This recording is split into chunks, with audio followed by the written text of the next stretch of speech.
Well, good evening, Cedar Falls, and welcome to our regular council meeting for Monday, November 7th, 2022, in our newly refurbished City Council chambers. So I'll now call this meeting to order with a roll call from Madam Clerk.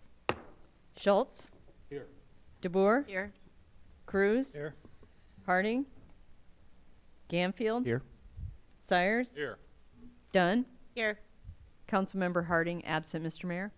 Thank you, Madam Clerk. And as we start these meetings, I will ask for Mr. Mike Butler to come forward to lead us in the Pledge of Allegiance.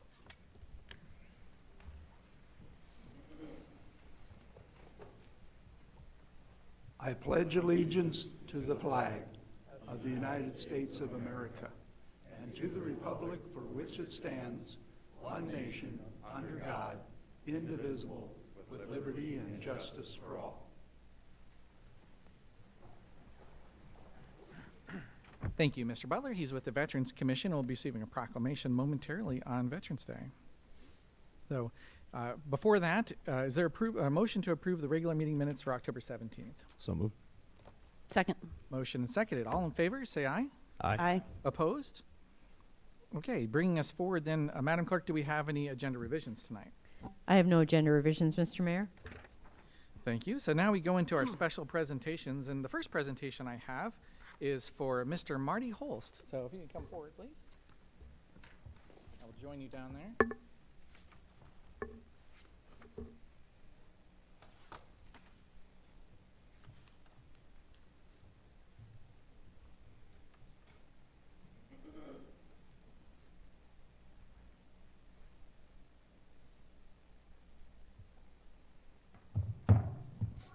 Swing this around here.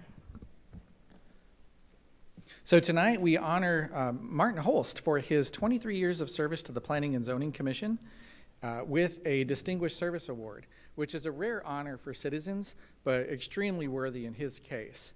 So as I speak to that, the citation here.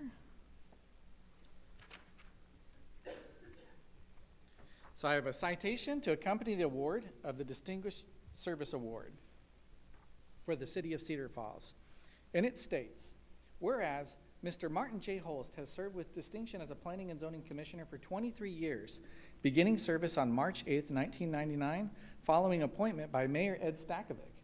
And whereas Mr. Holst has selflessly dedicated countless hours to the Planning and Zoning Commission for more than 2 decades, including multiple terms as the Commission's chair. And whereas Mr. Holst's thoughtful and engaging leadership on the Commission has made him a role model to the Planning and Zoning Commission, as well as to all other boards and commissions in the city. And whereas Mr. Holst's technical expertise as an architect has been invaluable to the Planning and Zoning Commission and to the City of Cedar Falls, particularly when deliberating on revisions to the city's zoning ordinances and individual site plans. And whereas it is fitting that Mr. Holst be recognized publicly for his outstanding and lasting contributions to the city and people of Cedar Falls. Now, therefore, I, Robert M. Green, Mayor of the City of Cedar Falls, on behalf of the Cedar Falls City Council, do hereby recognize the outstanding lifetime contributions of Mr. Marty Holst with the City of Cedar Falls Distinguished Service Award, and commend him for his 23 years of exemplary civic contribution to our community as a Planning and Zoning Commissioner. Given under my hand the 7th day of November, 2022, Mayor Robert M. Green. So congratulations.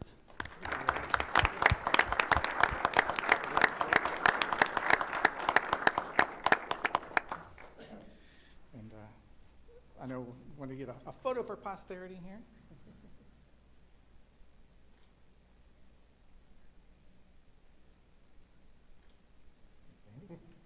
And do you have any words of wisdom for us? Speech. Just one quick thing. I want to thank the mayor for giving me this wonderful award, and I enjoyed my many years on the planning and zoning, and I just want to make sure that people understand. A lot of people have reached out to me and thought the mayor decided to end my time on the commission, but I just want to clarify for the record that he and I did discuss this, and I just felt it was probably time for me to move on before while I was still effective, and so I wanted to make sure that recognize that you had asked me to carry on if I was willing, and so people thought that maybe that wasn't the case. So definitely wanted to set the record straight on that, and I'm hoping the planning and zoning will keep A lot of important things to do. There's code redos yet to do to redo the zoning code, and I think that's a very important thing, and I hope our council will continue that work, and we appreciate all their leadership and what's going on with that. So I look forward to many more good things coming from planning and zoning. Thank you so much. Thank you. We will be filling some vacant seats on planning and zoning in the weeks ahead. Mr. Hulse has graciously offered to be reappointed for an amount of time that's needed in order to obtain good quality candidates. So I'm so grateful that you're willing to do that, and certainly you've been an inspiration to me over the years and a mentor, and I've really enjoyed talking with you. And don't be a stranger at all to City Hall.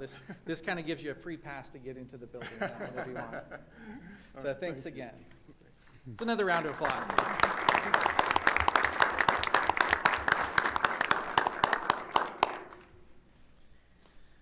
My second proclamation tonight I'll issue is for Veterans Day. So if I could have Mr. Butler here forward. He requested this proclamation from the city, and I was very honored to offer that again this year. It states, whereas America's men and women in uniform have defeated tyrants, liberated continents, and set a standard of courage, honor, and selfless service for the entire world. And whereas on Veterans Day, our nation pays tribute to those who have proudly served in our armed forces of the United States. And whereas in answering history's call with honor and reserve, our veterans have shown the power of liberty and earned the admiration of a grateful nation. And whereas we recall the service of our soldiers, sailors, airmen, Marines, Coast Guardsmen, and Guardians, we are reminded that the defense of freedom comes with great sacrifice. And we give thanks to those who have served freedom's cause. And whereas in recognition of the contributions our servicemen and women have made to the cause of peace and freedom around the world, the Congress has provided that November 11th of each year shall be set aside as a public holiday to honor veterans. Now therefore, I, Robert M. Green, Mayor of the City of Cedar Falls, do hereby proclaim November 11th, 2022 as Veterans Day throughout the city. And I do encourage all citizens to recognize the valor and sacrifice of our veterans through ceremonies, expressions, programs, and prayers. Signed this second day of November 2022, Mayor Robert M. Green. So Mr. Butler, this is yours, sir. Congratulations. And Mr. Butler is asked to give a few words for this tonight as well. Okay, new council chambers. Yes. Thank you, Mayor, for your support, and particularly your supportive words. I cannot fathom the trauma of mustard gas of World War I or the death camps of World War II, but our veterans did, and they still do. Yet they came home and helped us build this wonderful nation that we live in and give us the freedoms that we have today. And they still stand in harm's way. So with that in mind, please vote tomorrow if you have not already voted. Black Hawk County has over 7,700 veterans and or their dependents that call this home. Nearly 1,900 of them draw retirement or service-related disability pay. That is an economic benefit to this county of over $2.7 million every month. Those are federal dollars. That's not your county tax money or your city or any of that. Our Black Hawk County VA supplements that with funeral, shelter, utilities, transportation, grave markers, and medicines for those who cannot afford to pay, and that's about $7,000 a month. In recognition of this, the National Association of Counties and the National Association of County Service Officers are inviting the 3,069 counties, parishes, and boroughs to join Operation Green Light from November 7th to the 13th. We hope to light up our communities, and we hope you will all participate to show vets that they are seen, appreciated, and supported. And for those veterans that want to stop out at Pinecrest, we have a light bulb for them. Knowing he's a busy fellow, I wanted to present this one to our mayor because I knew he would have it up in the morning. Thank you So much, Mike.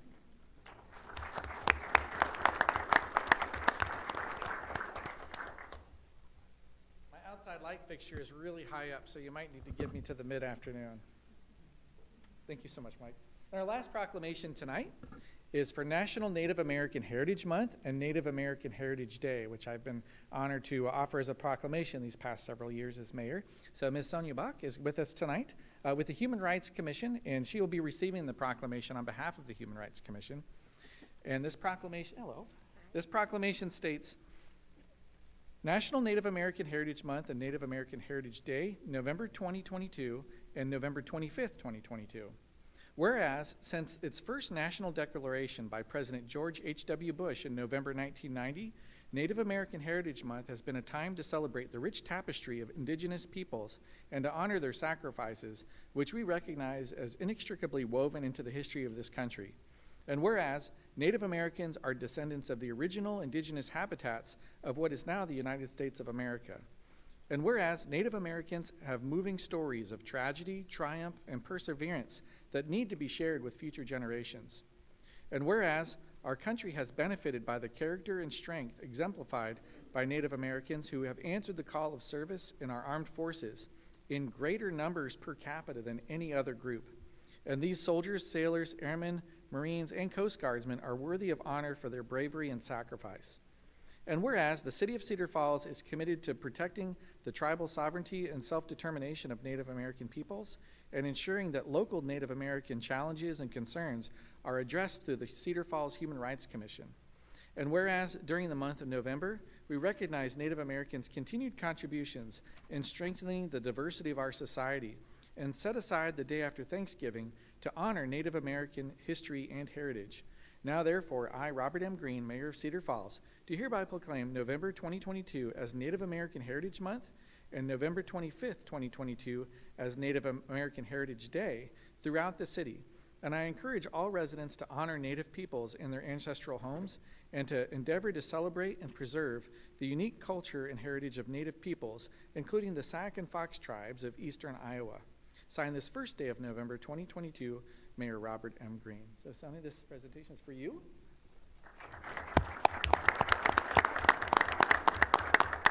And she has a few words for us as well. Thank you, Mayor Green. Thank you, City Council. Just like to take a moment to recognize the 574 recognized federal tribes of the United States and also the unrecognized tribes that are out there. Also, how wonderful to share this evening with our veterans, and for that I'd like to have recognize the Native veterans.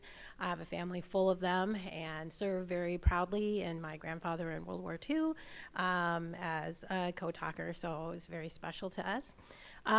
We are going to have an event on Thursday, November the 17th in the evening with our partnership with the Cedar Falls Library.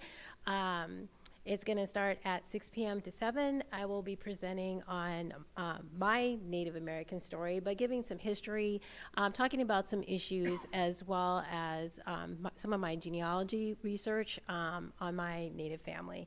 So I hope that you can all come out. It'll be fun. We'll have some snacks. We'll talk. And it's just great education. Please bring the young people with you as well. It's an honor to put this on with the Human Rights Commission and, again, the Cedar Falls Library. And thank you again, Mayor Green.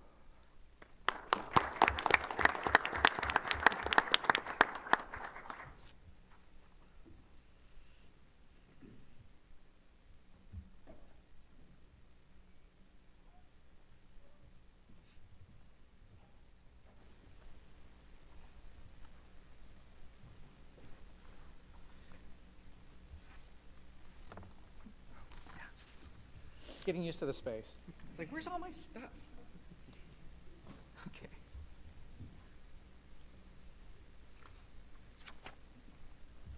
It's a live show, everybody. They can edit that out later, though. It's great.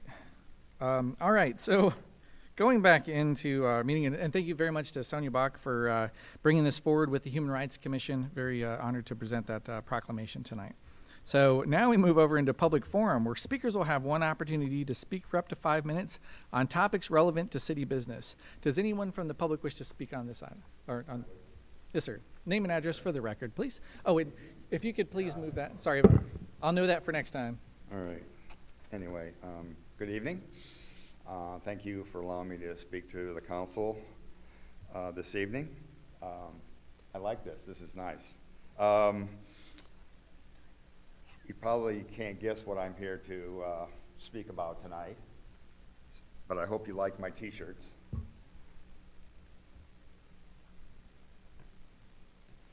Anyway, my first comment is I want to make sure that I make this perfectly clear that I'm not here this evening. I'm not here to respond to the UNI Dome fundraising from last month. I'm not against the UNI Dome fundraising, but on the other hand, I'm all about the West Gym. And if I may, for a minute, go back to that standing committee meeting from last month and make a couple comments on the university's presentation. Mr. Nook said things. He called the Unidome an iconic space, a very important part of this community, home of the Panthers or home of Panther athletics. And my response to him would be, I also consider the West Gym a very important part of this community.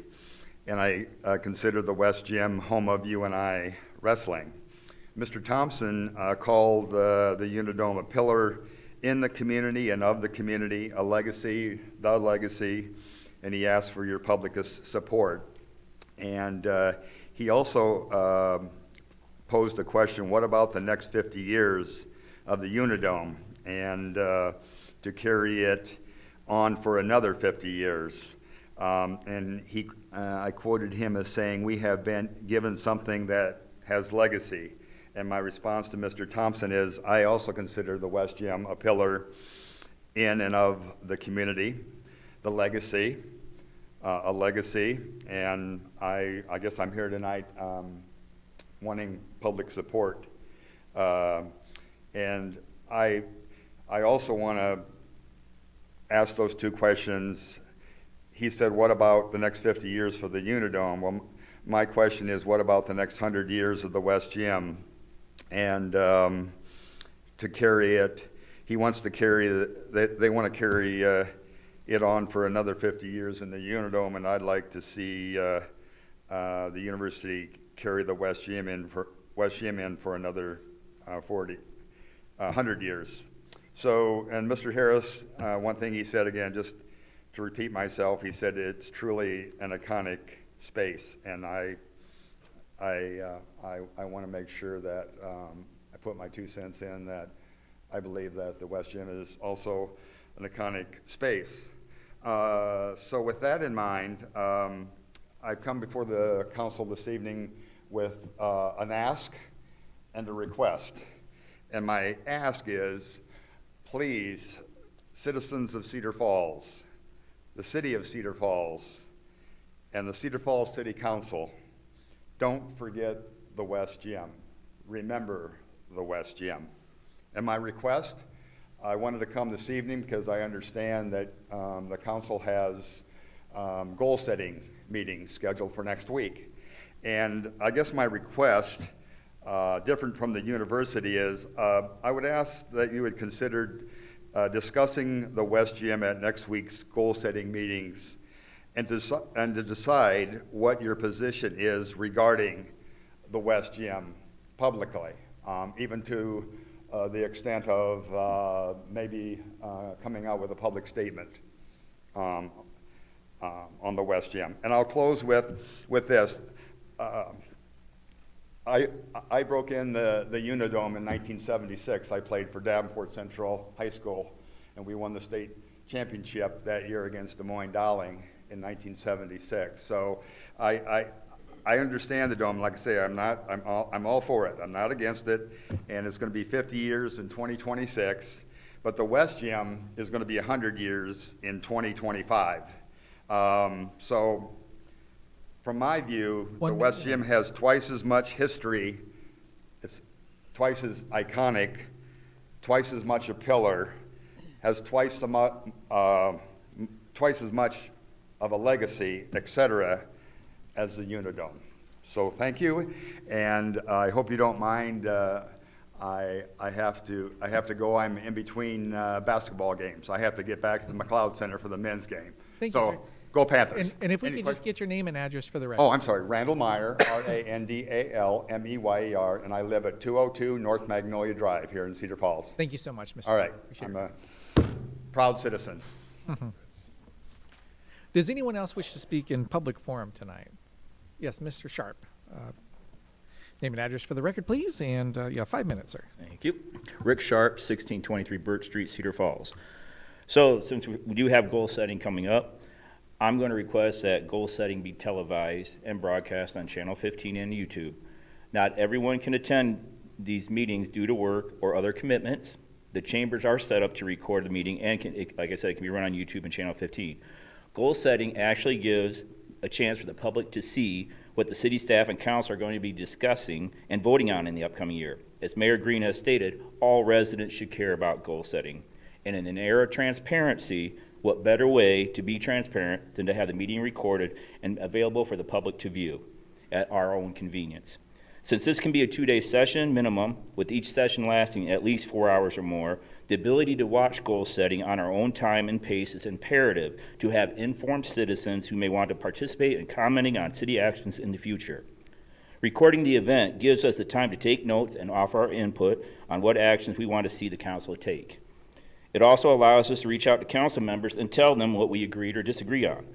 As we're aware, we're probably going to be talking about the UNIDO funding, the high school pool funding, this economic development group funding proposals. Now, I'm aware that there are some council members that do not want it televised because they say it may stifle their comments or the ability to talk freely. But to them I say, you owe it to the voters and the citizens so we know what your positions are and thoughts are on these issues. A number of council members, both past and present, do not answer questions or provide their positions on the issues during the campaign trail. Some also reverse their positions with no answer as to why they reversed it as well. So watching these elected officials and actions will give the public a better opportunity to understand what you're thinking and why you're doing the way you do it. After all, you represent us. You owe it to us to disclose what you're thinking and how you plan to vote on items that actually affect us. Who knows, you may even gain support from the public if an issue comes up that doesn't reach consensus actually in the goal setting stage. If you as elected officials feel you can't talk freely because it's being recorded and available to all the public, then you should step down immediately. Being recorded during goal setting is no different than having the public and press present during these council meetings. Do you feel restricted in commenting now? Do you feel that you can't talk freely during council meetings that are being recorded? I am aware that during goal setting, there is no law that prevents anybody from bringing in a camera and recording it ourselves and broadcasting it. But why not have the city do it for us? So I ask that the mayor have goal setting set up this year to have the public watch it. As you said, it's important for us to care about it. It also serves as a transparency aspect of public meetings that so many of you have talked about before in the past. Thank you. Thank you, Mr. Sharp. I do have an opportunity to comment back by the rules. We're not going to get into a discussion about it, but I just want to make clear, appreciate the sentiments that Mr. Sharp is offering. With the council, this is considered a work session. This goal setting session is a very informal session, and we've made a policy or a practice of not televising the goals, our work sessions, but we do record them. We have an audio recording that's available, and I have no issue with making that readily available to the public. There is a concern from council and from me as well. It's not just a council decision, but I also have seen as a council member and as a mayor, it's when we're up here, it's a different environment than when we're at, say, the community center and around in a table in a much more informal setting. And anything that's going to come forward from the goal setting session will appear in our goals, our council goals document that has to then be approved by the city council in January. And as it is, the timing, we have the goal setting sessions. Usually, if it's an election year, we have those goal setting sessions in December. So they don't have any kind of relevance or any bearing on the elections. If it's like, say, for this year, when it's not an election year, we're doing it in November just to give staff a little bit extra time to get ready. So as much as any council member, I am very passionate about making sure that that document is available, that the public can see what's changed in the document from the previous year and can weigh in on it prior to it being voted on as and it's it's just a general direction for the year.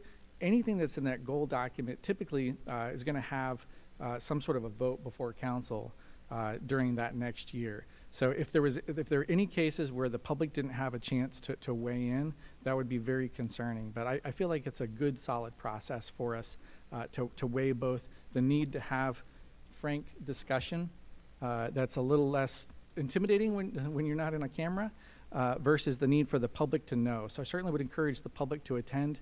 And we have the agendas set out very specifically to make it so you know which block your particular topic of interest is probably going to be covered in.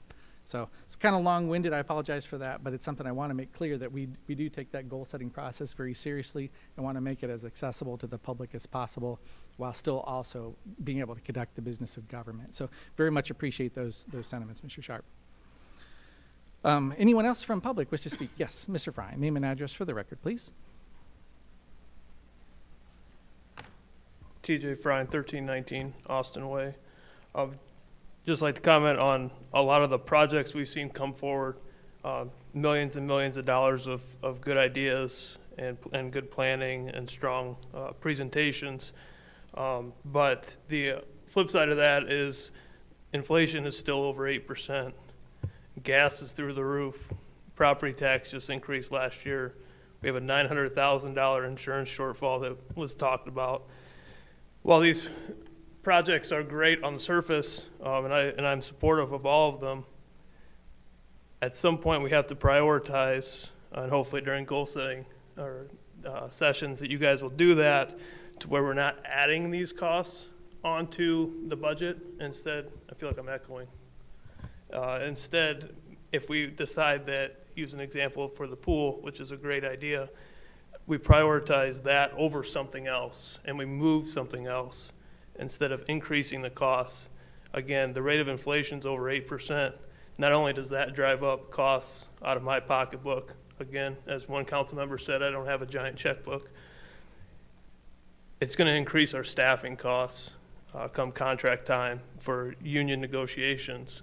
Nobody wants to lose money, and if cost of living during last contracts was 3% or whatever the average was, I can tell you right now that's a loss of 5% annually, and no employee in their right mind is going to want to take a 5% loss. We can't continue to lose. City staff members are not going to keep losing money because the rate of inflation is not keeping up with, or the rate of inflation is far exceeding what our pay raises are going to be. So it's just something to keep in mind that all that stuff is going to come down the pipe. And just for the studies, I would like to see if we could make public the studies showing the revenue, the estimated revenue from these projects. The Unidome revenue is projected to be such an amount. The pool revenue is projected to be such an amount. I just want to see where those numbers come from, and just make sure that they're going to be accurate, in line, and something that we can hold, I guess, feet to fire per se. If we're seeing a revenue shortfall, again, we've got to make up that money somewhere. Just seems like we're going to be making up a lot of money in addition to trying to fulfill the needs of all these projects that have come forward. So hopefully we prioritize moving forward. If a project is something that the council really wants to look at, I hope that they look at where they can cut costs to fit in the project versus just adding to. So thanks. Thank you very much, Mr. Fine. And does anyone else wish to speak in public forum tonight? Okay, seeing none, then I will bring us out of public forum and over into staff updates. Mr. Gaines, do you have any updates for us tonight? I do not have any staff updates tonight, Mr. Mayor. Okay, thank you. That moves us over to special order of business, which is item 4, a public hearing on the proposed plans, specifications, and forms of contract and estimate of cost for the Main Street reconstruction project. Is there a motion to receive and file proof of publication? So moved. Second. Motion and seconded. All in favor say aye. Aye. Opposed? Okay, that passes. Madam Clerk, do we have any written communications filed? I have no written communications on file, Mr. Mayor. Thank you, ma'am. And so going into staff comments, I believe we have, is that Mr. Wiki, city engineer, who's going to speak to us on the project tonight. Good evening, Mr. Wiki. The floor is yours, sir. All right, thank you, Mayor, Council. Good evening. Tonight's public hearing is for the Main Street reconstruction project. This project consists of full street reconstruction along Main Street from 6th Street to just south of Searly. The reconstruction converts existing 4 lanes to a 3-lane, and it adds bicycle lanes both sides of the street. The project will include 3 new roundabouts at the intersections of 12th, 18th, and Searly, and a new traffic signal will be installed at 6th Street. There will be a gateway feature near 7th Street, and there will be landscaping throughout the corridor. Along with the work, there will be sidewalks, sanitary sewer, water main, storm sewer, will all be replaced throughout the corridor. Total estimated construction cost for this project is $21,800,000. The city received a surface transportation block grant in the amount of $2.9 million and a traffic safety improvement grant of $500,000. The rest of the funds will come from general obligation bonds, local sales tax, street construction fund, American Rescue Plan, stormwater fund, tax increment financing, and Cedar Falls utilities. And I believe Denny has a short video that he can bring up and goes through the project.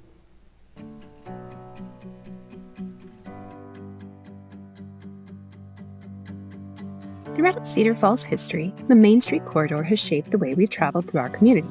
From our early days as a milling and industrial center to our later growth alongside the university, the vibrant city we are today, Main Street has reflected our growth. It evolved from an unpaved thoroughfare to a brick-paved street. It was home to the city's first trolley route, and it eventually became the 4-lane facility we know today. In keeping with this tradition of progress, it's time to begin a new chapter in Main Street's development. The current project will stretch from Searly Boulevard to 6th Street and include the addition of roundabouts at the intersections with Searly, 18th Street, and 12th Street. In addition to these intersection changes, a gateway feature will be added near 7th Street. The gateway will serve as a visual welcome to visitors coming to the historic Main Street Business District. Finally, a new traffic signal will be added at 6th Street. Main Street will be reduced from 4 lanes to 3, with 1 travel lane in each direction and a turn lane in the center. There will be new sidewalks on both sides, on-street bike lanes will be added, and bus stops will be improved. Underneath all of these visible improvements, storm sewer, sanitary sewer, and water main utilities will be upgraded. The project will improve pavement conditions along Main Street and lower ongoing upkeep costs associated with the corridor. But more importantly, it will enhance the safety of our citizens, regardless of the mode of transportation they use to traverse the corridor. In addition, the improvements on Main Street will improve traffic flow, provide bicycle and pedestrian mobility, and help support economic growth and revitalization of the areas adjacent to the project. Planned improvements are drawn from a traffic study completed in 2017, which noted that, since the completion of Iowa 58, traffic volumes along Main Street have held steady around 10,000 vehicles per day, which can be adequately served with a 3-lane road. The lane reduction will calm traffic, improving safety and access for all users. In addition, converting the Searly, 18th Street, and 12th Street intersections to roundabouts may reduce overall crashes by as much as 35%. In recognition of these safety benefits, this project has been awarded a Traffic Safety Improvement Grant from the Iowa DOT. To adhere to the city's Complete Streets policy, improvements will include 2 12-foot wide travel lanes, a 14-foot wide turn lane in the center of the road, 6-foot wide on-street bike lanes, 5-foot wide sidewalks on both sides of the street, and pavement bump outs between 12th Street and 6th Street to allow for on-street parking on Sundays for churches located along this stretch of the corridor. Finally, a total of 9 bus stops will be designated within the corridor, with 4 receiving new bus shelters. 3 new roundabouts will be included at Searly Boulevard, 18th Street, and 12th Street. These roundabouts will be consistent with one another. All 3 will be single lane, with a splitter island on the approach legs to help slow traffic and act as a refuge for pedestrians.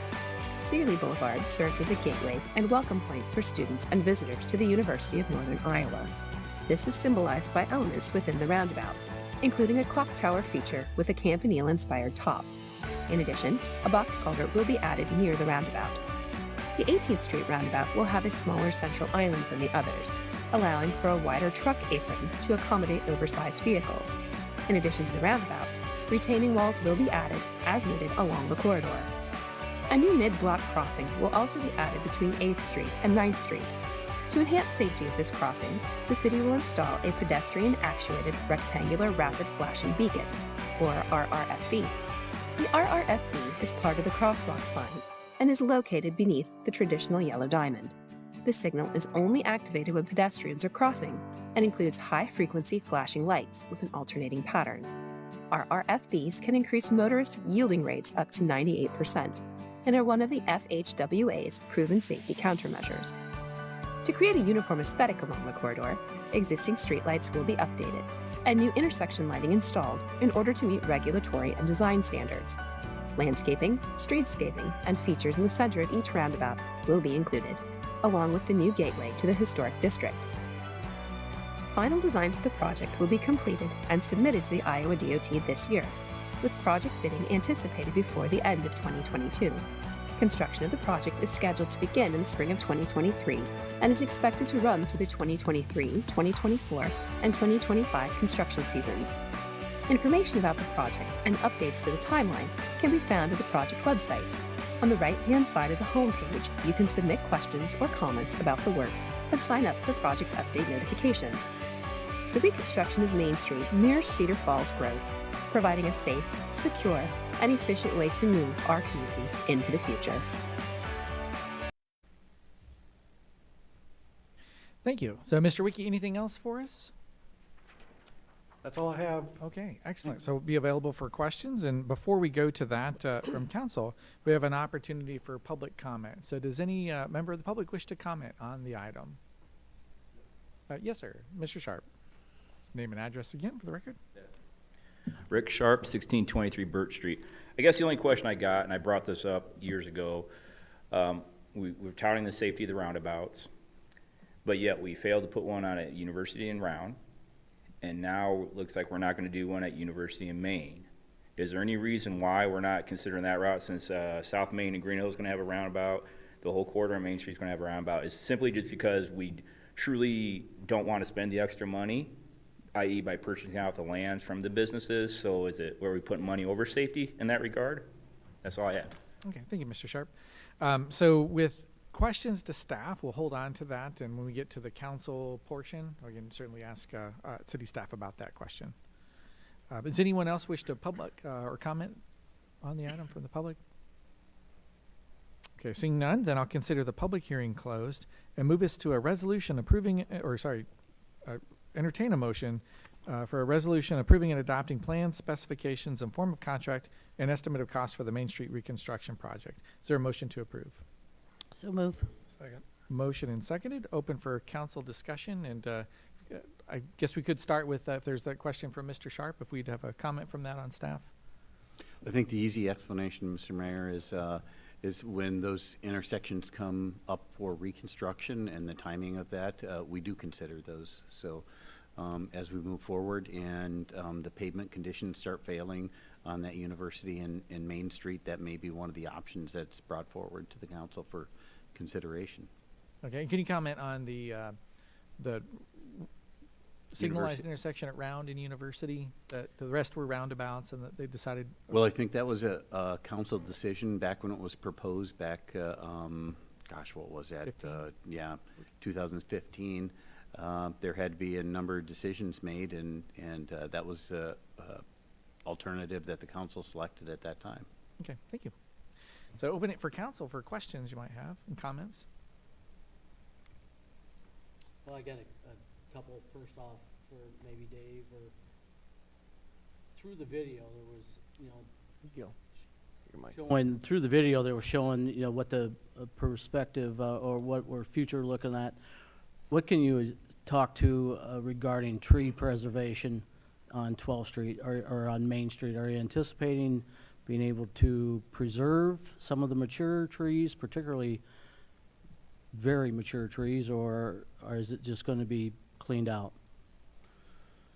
So with the some of the utility construction that is taking place in the project, there will be trees that will have to be removed. If there's areas where we can preserve trees, we're definitely going to strive for that. As part of the project, there will be trees that are planted throughout the corridor as part of the project. So, if we do remove trees, they will get they'll be replaced. Can we talk about specific intersections? I have particularly 10th and Main. There's been discussion there would be a bus stop across from the church instead of at the church.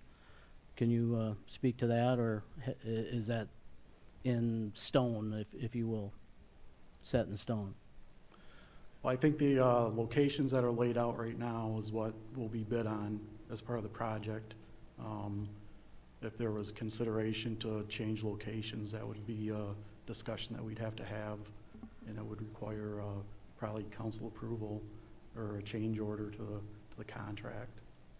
I might be able to speak to that a little more, Mr. Schultz, but actually there's no bus stop adjacent to that intersection. There is a pavement widening in that location due to church parking on Sundays. There's no bus stop in that location. As far as trees, I'm going to say on the west side of Main Street, I have met with multiple individuals along the corridor. Much of those trees will have to come down, as Mr. Wiki alluded to. I did talk to homeowners on which ones may potentially be saved along that intersection as well. Is there a chance that the ones that are around the radius of the intersections on the side streets, 9th, 10th, some of those trees would get saved, yes. If they're directly adjacent to Main Street, just due to the storm sewer, water main, which are on opposite sides of the roadway, would need to be removed to get those utilities installed. Okay, thank you. Other questions, comments? Councilor Cruz? Yes. I remember at the January-February discussion on 6th and Main, I was very interested in the potential of a roundabout. I would like to have seen at the time the cost-benefit analysis of a three-legged roundabout closing the, if you call it the east leg of 6th, and having a chance to look at the traffic flow study and a few other things. It looks to me like it would be worthy of a cost-benefit analysis of that intersection. I don't want to hold up the bid letting process, so that I'm for that to go ahead, but I would like to ask for council approval or whatever I need to do to get a cost-benefit analysis for three-legged. There is a diagram, but can I show that? No, but, so if you're looking for an amendment to this plan, is that what you're asking yeah, for? But it would be in a change order. That's not an amendment. So what we have to vote on tonight, or council has to vote on tonight, is up or down on the project. Right. So to your point of earlier, you didn't want to hold up the project. So right. I would suggest, if it seems most reasonable, if you are willing to accept the project as is, that I would suggest having that as a referral for a change order after this vote. But that's fine. I'm looking at the timeliness of the change order. If we decide to save the money of the four-way stop lighting and electronics and that, and look at not losing parking and the different elements of that possible of a three-legged roundabout, mini roundabout. The timing, I guess, to Mr. Gaines or whoever could tell me how much time would there be for change orders, because I know that the ordering of the steel for the lighting should be done soon. To the comment Mr. Schultz had about changing bus stops or what have you, how are we situated with the timing for that? Okay. Mr. Gaines? So tonight's the public hearing for the plan specifications and estimated engineering costs. And then November 15th is actually the letting date. This particular letting goes through the Iowa DOT because we did receive some of the federal funds in that particular project. So to get outside of that, I just want to kind of outline this a little bit, is probably going to be about a 4-month time period. So for instance, if this doesn't pass tonight and we have to get it back in the DOT process, it's usually about a 4-month time period to get that. And they would have to pull it off their statewide bid and so on. So what Mr. Cruz, I think, is proposing is he would like to relook at 6th Street. And if we do that and revisit 6th Street and change order in a potential mini roundabout versus a signal, one of the first things that would really have to happen is staff would need to know that, because as soon as the construction contract is awarded to a contractor, we don't want them to order any of those materials, because that would ultimately then be something that we would have to pay for at that particular time. So there would be no savings. So I think the timing is really, if the council's interested in moving forward with this, the timing is really important.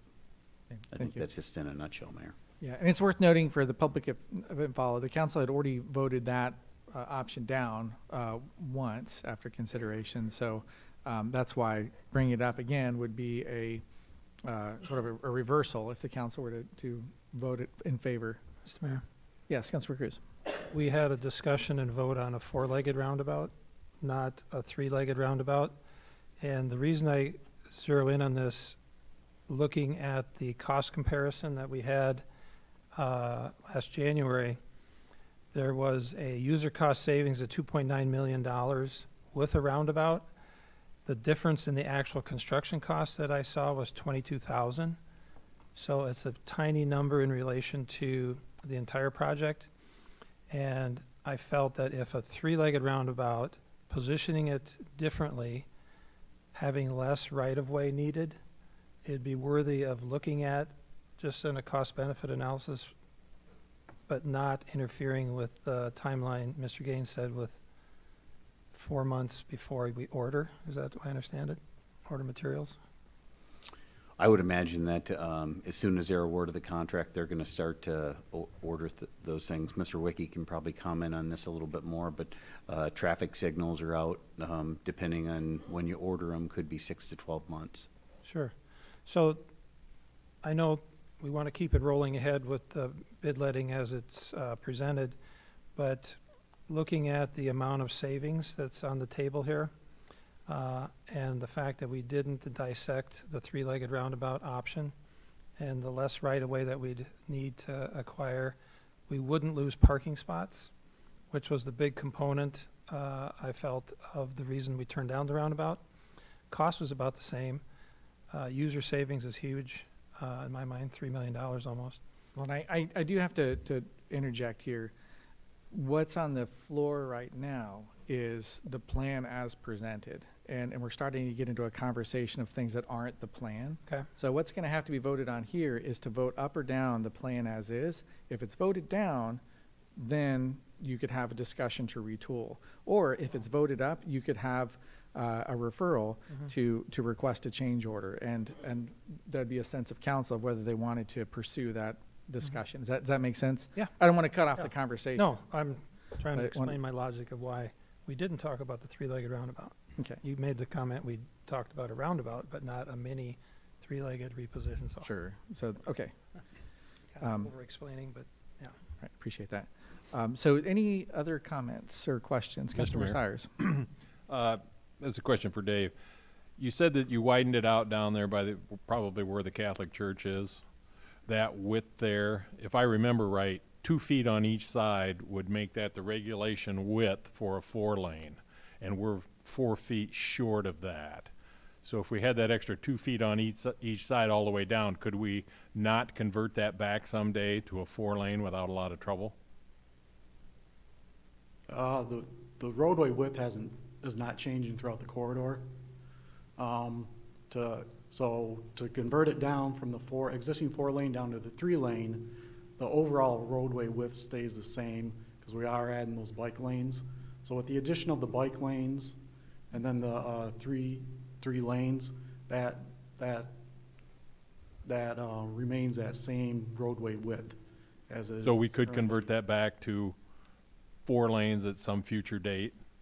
It's potentially, if council in some future date wanted to do that, they could. You'd be taking away the bike lanes in order Right, to make that but, happen. but that width is there? You're correct, Mr. Sires. It's 50 feet wide. So if you wanted to go back, it would be 2 13-foot lanes and 2 12s. You could get 4 lanes back in. Okay, thank you. That was my question. And my only other thing is $21 million is a tremendous amount of money right now.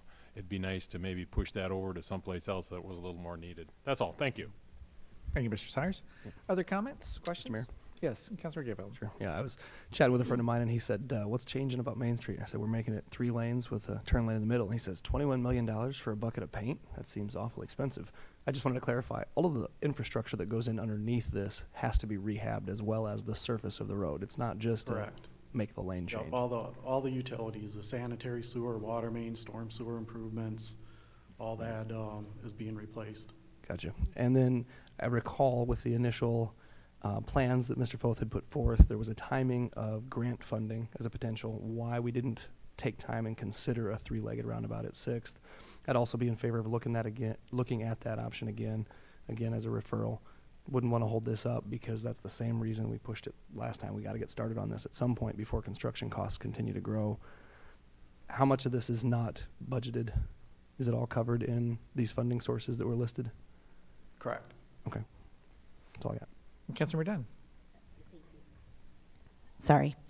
I don't know that I have anything enlightening to say, but I think about a time not too long ago where I stayed quiet because I thought this was a no-brainer. Anyway, the way I look at, okay, first of all, how old is the infrastructure underneath there? Like the pipes and stuff, how old is that? Sanitary sewer is about 125 years old, and I know water main's over 100 as well. Okay, so that seems like we've got a lot of life out of that. So also, the way I look at it is and I'm 44 years old, so, you know, I would consider myself middle age. We're planning for the future, and whether you bike or don't bike or walk or don't walk, we are planning for the future citizens of our community and hope to goodness that some of our kids plan on staying here and keeping this place going. So, I don't think it's anything, you know, terribly.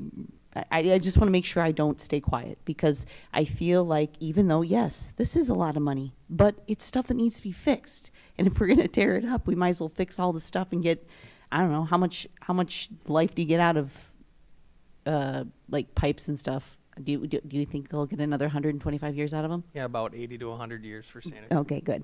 You know, I support this project, and I can't wait to be able to ride my bike on Main Street. I have been accidentally on Main Street on a Saturday afternoon on my bicycle, and if you don't bike, it is a little bit of panicking when people are, you know, flying up behind you at 30, 35 miles an hour, even though you've got your lights and all the things on. So I look forward to having a safe lane designated for not only myself, but my kids and whoever else wants to safely commute on a bicycle. So when you, there's the other thing, we talk about money, if we can like think outside of our own thoughts, there are people that are getting rid of their cars and using bikes as a primary source of transportation. Even if it's not you, that is happening, especially with inflation and all the things. So, thank you.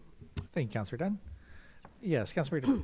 I don't question whether reconstruction's needed, but I don't want people having the misconception that we could restripe it and go back to 4 lanes. With the roundabouts put in, there won't be a possibility to go back to the way it is now without totally tearing out those intersections. Isn't that correct? Well, there'd have to be some design that would have to go into that, because right now the roundabouts are single lane roundabouts. So if you went back to a 4 lane, you know, the question becomes how do you you know, you'd have to taper those 4 lanes or those 2 lanes in one direction down to 1 lane just to get into the roundabout, because they are single lane roundabouts. Yeah, I just didn't want people to think it would be an easy way to go back to the way it works now. Right. Thank you, Councilor DeBoer. Any comments? Yes, Councilor Schultz. So Dave, just for some clarification too, the reason Main Street is a 4 lane right now is it was Highway 218, correct? Yes, it was. So that's why, you know, it wasn't just like had traffic going from University Avenue to First Street to get back and forth. It was the highway before we were blessed with the systems that we have now. So it's great that we got all those years out of that. So with your work on this, I would imagine that you had some projections on traffic for the future. Having a 3-lane as you've designed, did you project that as the city grows, as traffic increases, are we going to meet that with this design, or is there a concern out there somewhere? So the traffic study that was done made those traffic projections, and those traffic projections safely fit inside the 3-lane conversion. So the projected traffic, I think it's like 10,000 vehicles per day, fits well within inside the design. So as the city grows and traffic increases, say that it goes to 15,000, are we okay with that, with a 3-lane design?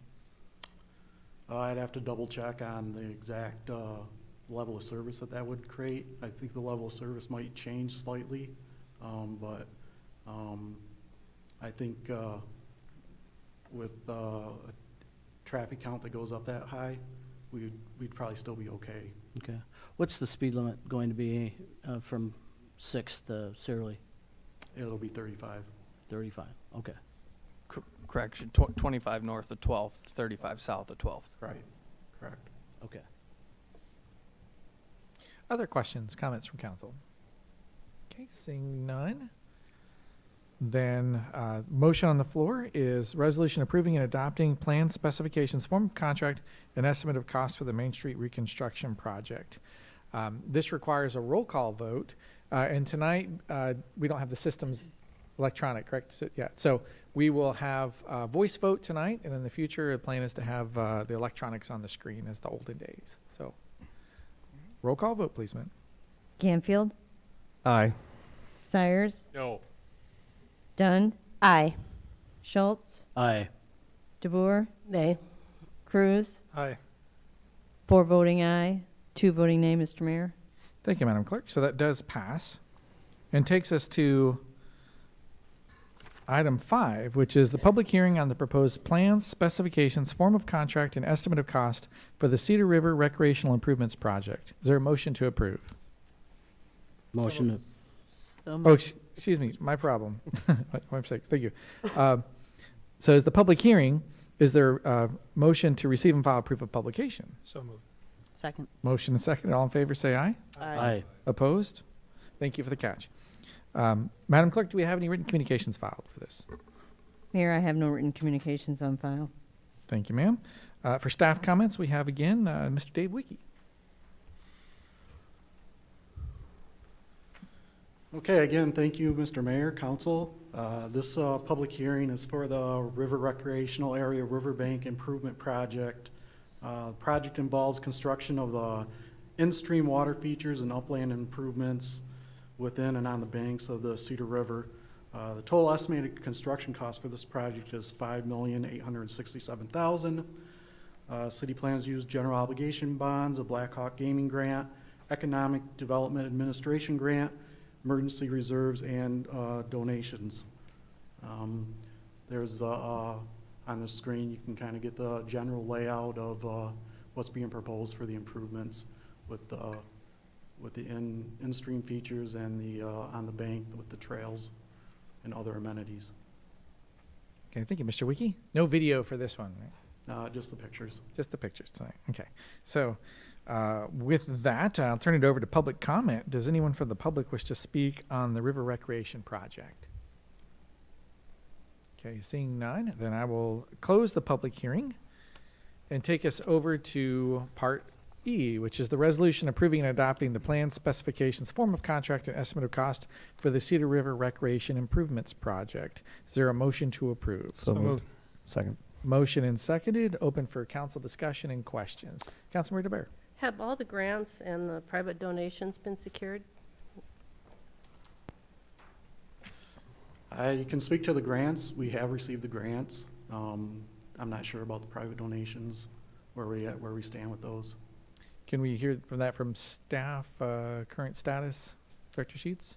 About a year and a half ago, when the fundraisers did a presentation, they asked for the council to allow pledges over I think it was either a 3 or a 5 year period, might have been 5.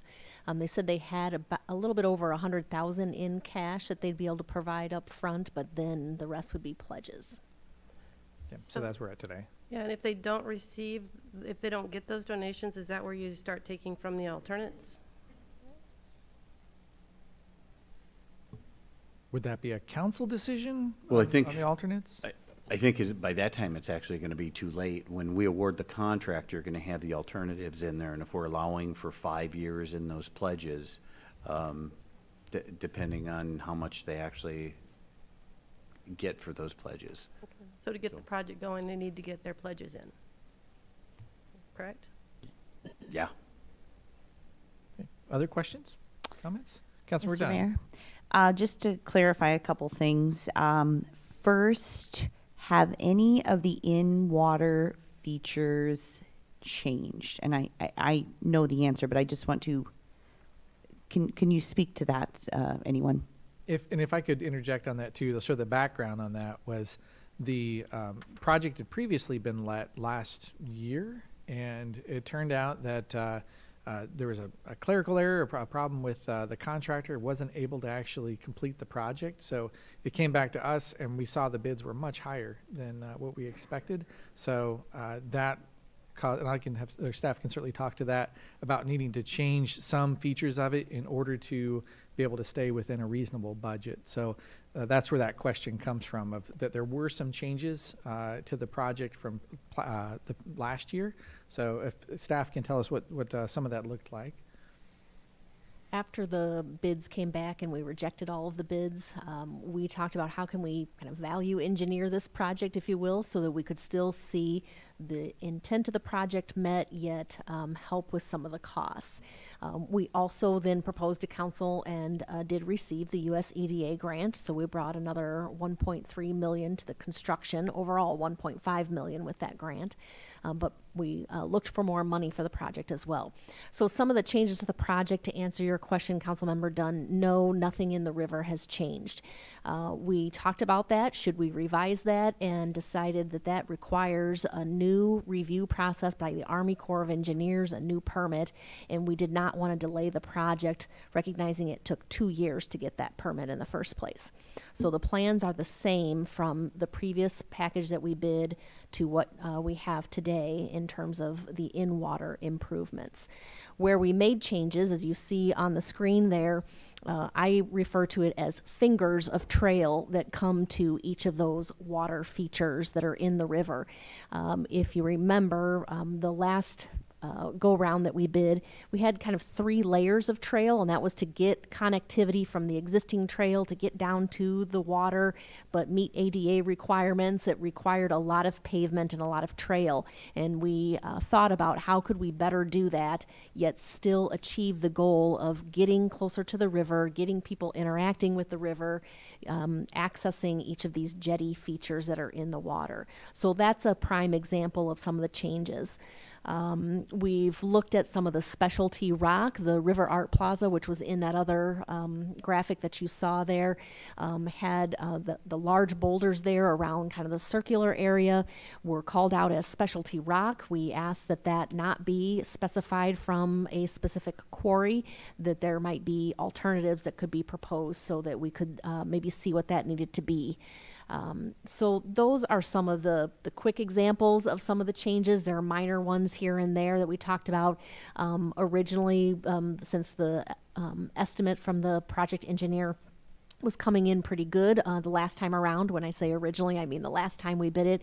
We had things like a chute for canoe and kayak access, but those types of alternate things, those kind of amenities, we started to move those to the alternate list, just like lighting of the bridge, for example. Those can be alternates. Let's see how the base bid comes back. Let's get a base project in place, and then let's talk about how do we enhance it from there if we want to.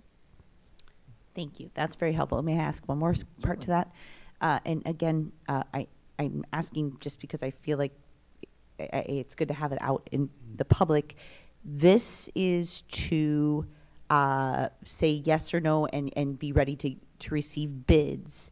If that process goes well, then we will have further discussion in council about the details of who may or may not build things or things like that. Am I correct in saying that? This is just the very first step of, first we need to see if we can get bids that we can work with, correct? Correct. Okay. And could you briefly just give the timeline if this is approved, just looking at when construction would start, expected? We would anticipate that we get through the bidding process and award a contract by the end of this year, which would meet our agreement with the US EDA for the $1.5 million that we received through the tourism grant. And then we would allow the contractor a year to complete the project. So they decide when they would start construction. Would they start right away in January, for example, or into December, or would they wait? That will be up to them. We thought that was a flexibility also. That was a change in the plans. We had required that they start within a very quick time frame last time around. And so by adding flexibility like that, hopefully we get better bids. Okay. Thank you. Other questions, comments? Councilor Cruz. So, from what I recollect, the winning bid at the one point forgot to include the large boulders, something to that effect. And then when they added those in, it was $1.5 million higher, and so we rejected it. But didn't we acquire an additional grant that the first go around didn't have that just about covered that 1.5? That's the US EDA grant that I'm referring to, which brought another $1.3 million to the construction. Okay. It's a $1.5 million grant. Okay. So then the other question, like in the Unidome remodel, they talk about naming rights for components. Is that an option in this, to have somebody name the kayak chute or something? Is that a consideration? The fundraisers have asked about that and had identified a number of locations where maybe there would be naming rights. So that's certainly something that they could do in trying to raise the funds. Other questions, comments from council? Okay, seeing none, then it's been motioned and seconded for this resolution approving and adopting the plan, specifications, form of contract, and estimate of cost for the Cedar River Recreational Improvements Project. And it requires a roll call vote. Gamfield? Aye. Sires? Aye. Dunn? Aye. Schultz? Aye. DeBoer? Aye. Cruz? Aye. All voting aye, Mr. Mayor. Thank you, Madam Clerk. So that does pass and takes us over to public hearing on item 6, which is a public hearing on a proposal to vacate portions of an existing sanitary sewer easement located at 3718 Apollo Lane. Is there a motion to receive and file proof of publication? So second. Motion and seconded. All in favor say aye. Aye. Opposed? Okay, so that takes us to written communications. Do we have any, Madam Clerk? I have no written communications on file, Mr. Mayor. Thank you, ma'am. For staff comments tonight, I believe we have Karen. Hello, Karen Howard, speaking on the item. Good evening. Compared to the last two public hearings, this is a very small matter. This petitioner was Mr. Borgwart. He owns property at 3718 Apollo Street. He has a wide sanitary sewer easement. It's about 60 feet wide across his property. So he requested if the city would reduce that to 40 feet. So the city engineer determined that we did not need the full 60 feet after looking at a cross-section of the sanitary sewer depth. And so that was recommended for approval at the Planning and Zoning Commission by staff and the Planning and Zoning Commission. Thank you. And I will open for public comments on the item. Okay, seeing none. I understand we're looking to continue this hearing to November 20. Oh, excuse me. Okay, I was like, why are we doing that? Okay, so with the close of the public hearing, then this is a resolution vacating portions of an existing sanitary sewer easement located at 3718 Apollo Lane. Is there a motion to approve? So moved. Second. Motion is seconded. Any council discussion on this? Mr. Mayor. Yes. Yeah. Mr. Gayfield. Ms. Howard, would you cover to comment, would the neighboring parcels be impacted by this, or is there any consideration that they might also vacate portions to gain some usable land on their properties that have this same easement line? We have not received a request from any neighboring properties. This is the one that was most impacted by the sanitary sewer. So. Okay. Any other questions or comments from council? Okay, seeing none, then this is a resolution vacating portions of an existing sanitary sewer easement located at 3718 Apollo Lane. It's been motioned and seconded and requires a roll call vote. Ganfield, Aye. Cyrus, Aye. Dunn, Aye. Schultz, Aye. DeBoer, Aye. Cruz. Aye. All voting aye, Mr. Mayor. Thank you, Madam Clerk. And now that takes us over to item 7, which is a public hearing on the city's FY21 Consolidated Annual Performance and Evaluation Report, or CAPER, for the Community Development Block Grant, CDBG, and Home Programs. Is there a motion to receive and file proof of publication? So move. Second. Motion and seconded. All in favor say aye. Aye. Aye. Opposed? Okay, Madam Clerk, do we have any written communications filed? I have no written communications on file, Mr. Mayor. Thank you, ma'am. And again, we have Ms. Garen Howard with staff comments. The floor is yours, ma'am. Yes, this is our annual report to HUD regarding how we spend our money for our CDBG and home programs. It does require a 15-day lead period, public hearing period, and so we need to continue this to the next council meeting so that we have the full 15 days according to HUD rules. So we request that the council continue this public hearing to the next meeting, and at that meeting we'll have the full report for council consideration. Okay, thank you. So I don't, for Mr. Rogers, I don't believe I need a vote on that, correct? I just keep the public hearing open?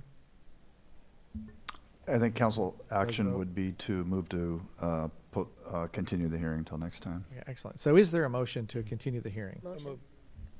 Motion and seconded. All in favor say aye. Aye. Opposed?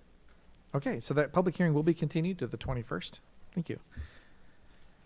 And that takes us out of public hearings and into old business. The first is item 8, passing ordinance 3018, amending chapter 24 utilities of the Code of Ordinances relative to establishing the 27th Street Sanitary Sewer Extension District upon its third and final consideration. Is there a motion to approve? So move. Motion and seconded. Any council questions? Any comment from the public? Okay, so motion and seconded and requires a roll call vote. Ganfield, Aye. Cyrus, Aye. Dunn, Aye. Schultz, Aye. DeBoer, Aye. Cruz. All voting aye, Mr. Mayor. Thank you, Madam Clerk. So that does pass, and it's its third and final consideration, so it is now in our, it will be in our Code of Ordinances. Item 9 is passing 3019, amending Chapter 16, Offenses and Miscellaneous Provisions of the Code of Ordinances relative to the use of consumer fireworks within city limits upon its second consideration. Is there a motion to approve? So moved. Second. Motioned and seconded, and do we have any council discussion tonight? Mr. Mayor. Yes, Councilmember Ganfield. On this item, upon further review, it was discovered that we have some disparity between our ordinance and state law in regards to the July 3rd celebration. The hours that the state allows are from 9 a.m. until 10 p.m. on any allowed days between June 1st and July 8th, and only until 11 p.m. on July 4th or the Saturday and Sunday preceding or following the 4th. So our current ordinance needs to be amended because we allow a 30-minute window that the state does not allow us to provide for. So I guess I would move to amend this. I know that would kick it back to its first reading tonight, but I would move to amend it in a certain fashion. I guess I would like to see council's preference on whether they want to maintain the consistency in hours, because we can't do that with 2 different days and different windows. So I guess I would move to amend this to see council's preference to change it to remove the 3rd. So the fireworks would be legal on the 4th of July each year between the hours of noon and 10:30 p.m. and any additional days allowed may be designated by resolution of the council. So just removing that July 3rd, we could add that back in by resolution with that time window. Okay, so does council understand what the motion is on the floor? Okay. So as amended, this would, is there any discussion additional you'd want to have for it? Mr. Mayor. Yes, it would need a second, wouldn't it? Yeah, so is there a second? Second. Okay, so it's been seconded. Councilmember Cyrus. On the 4th of July, we're allowed to go from 9 to 11. That would be what I would rather have, on the 4th of July, 9 to 11. And then you can have whatever times you want on your other days. But I would definitely have it from 9 to 11 on the 4th of July. Okay, so I would take that as an amendment, removing the 3rd, and it would be on the 4th of July from 9 to 11. 9 in the morning? That's Didn't the we state have- allowed window. I thought we had, we can have a more restrictive window if we wish to. Yeah, we can. We just can't extend past what the state allows. Correct. So, okay. Mayor, Yes, Councilor Cruz. didn't we say noon to 10:30? That is what we have in there right now. So do noon until 11 on the 4th. So we let people sleep in the morning. I kind of like 9 o'clock. So with this, and this is a little bit different than what we would normally do for parliamentary procedure, where we would have like one item on the floor and we would just debate that one. But I'd be okay with having that discussion of just quickly of the time window, and then having, is that permissible? I think it's fine, and then we'll formulate the final amendment that council's going to vote on. Right. Okay, perfect. So by the time you vote, we'll have sort of consensused out what we want to have as that final vote. Just suspend the rules for this topic. I don't know if we go that far. No, I wouldn't. Don't want to muddy the waters here. Okay, I just thought that would clean the water. Okay, so what we're talking about then is 9 to 11 on 4th of July. So is councils have a preference for 9 a.m. or is there a strong opinion about keeping it at noon I think. to 11? Mr. Mayor. Yes, I think I mentioned that public second shift workers, what have you, want to sleep in the morning. If we start at noon like we've done, would be fine from noon to 11 for the 4th. Mm-hmm. That's what my preference would be. Okay, Councilor Schultz? I say we just stay consistent with the state. That we're always going to have someone that's sleeping, if it's second shifters or third shifters or first shifters. So I would just stay the 4th and consistent, the 9 to 11. Mr. Mayor? Yes, Councilor Dunn. I'm going to go back to when we started this discussion, when we sat with our neighbors in Waterloo. I was under the impression that we were trying to be consistent so it was less confusing for citizens and easier for our public safety to enforce. I feel like we're getting far away from that because, again, some of us aren't necessarily pro fireworks, but we can recognize that if there's an opportunity because of our state law for folks to use it, then maybe we can be better neighbors in the end. So I'm concerned, first of all, about the 9 o'clock a.m. I feel like noon is early enough for fireworks, and I like to have a good time, but noon should be good enough to be a good neighbor. Also, and I'm just asking, are we getting back to the point of we're going to talk about the 3rd or not? Because to me, that seems like a logical, if you know you got the next day off, the 3rd would be a day you'd want to think about allowing people to have a window of opportunity as well. And again, our friends, our neighbors, they're not, at this point, we don't know that they're changing anything. Is that correct? Correct. Okay. And then I don't know, you can cut me off, obviously, if I've gone too far, but I have, since we're fixing stuff here, I apologize, but I didn't understand that there was, or I guess realize there was an S at the end of, instead of day. I thought we were still sticking to, a 3-day window with the understanding that the other day would be up for council discussion each year. Days. Again, I go back to when we started this discussion and some of us got on board with, okay, yep, let's have the intention of making it easier to enforce and not to confuse citizens and make it easier for our men and women who enforce the law. I have a big concern with leaving days, and I understand that it's up for council discussion each year and it may not be a day or it could be a day, but there are I think we were looking for a compromise. I feel like we're getting far away from a compromise here. And I would want to be careful too. It seems like there's two separate components here. One is the hours, and the other is having that language of days. So if it's okay with you, I'll look to have that entertained as a motion after this first vote for an amendment. So with that, looking at that additional arguments for noon to 11 p.m. versus 9 a.m. to 11 p.m. is what I'm hearing for the 4th. Any other pros, cons? How about a compromise of 11 to 11?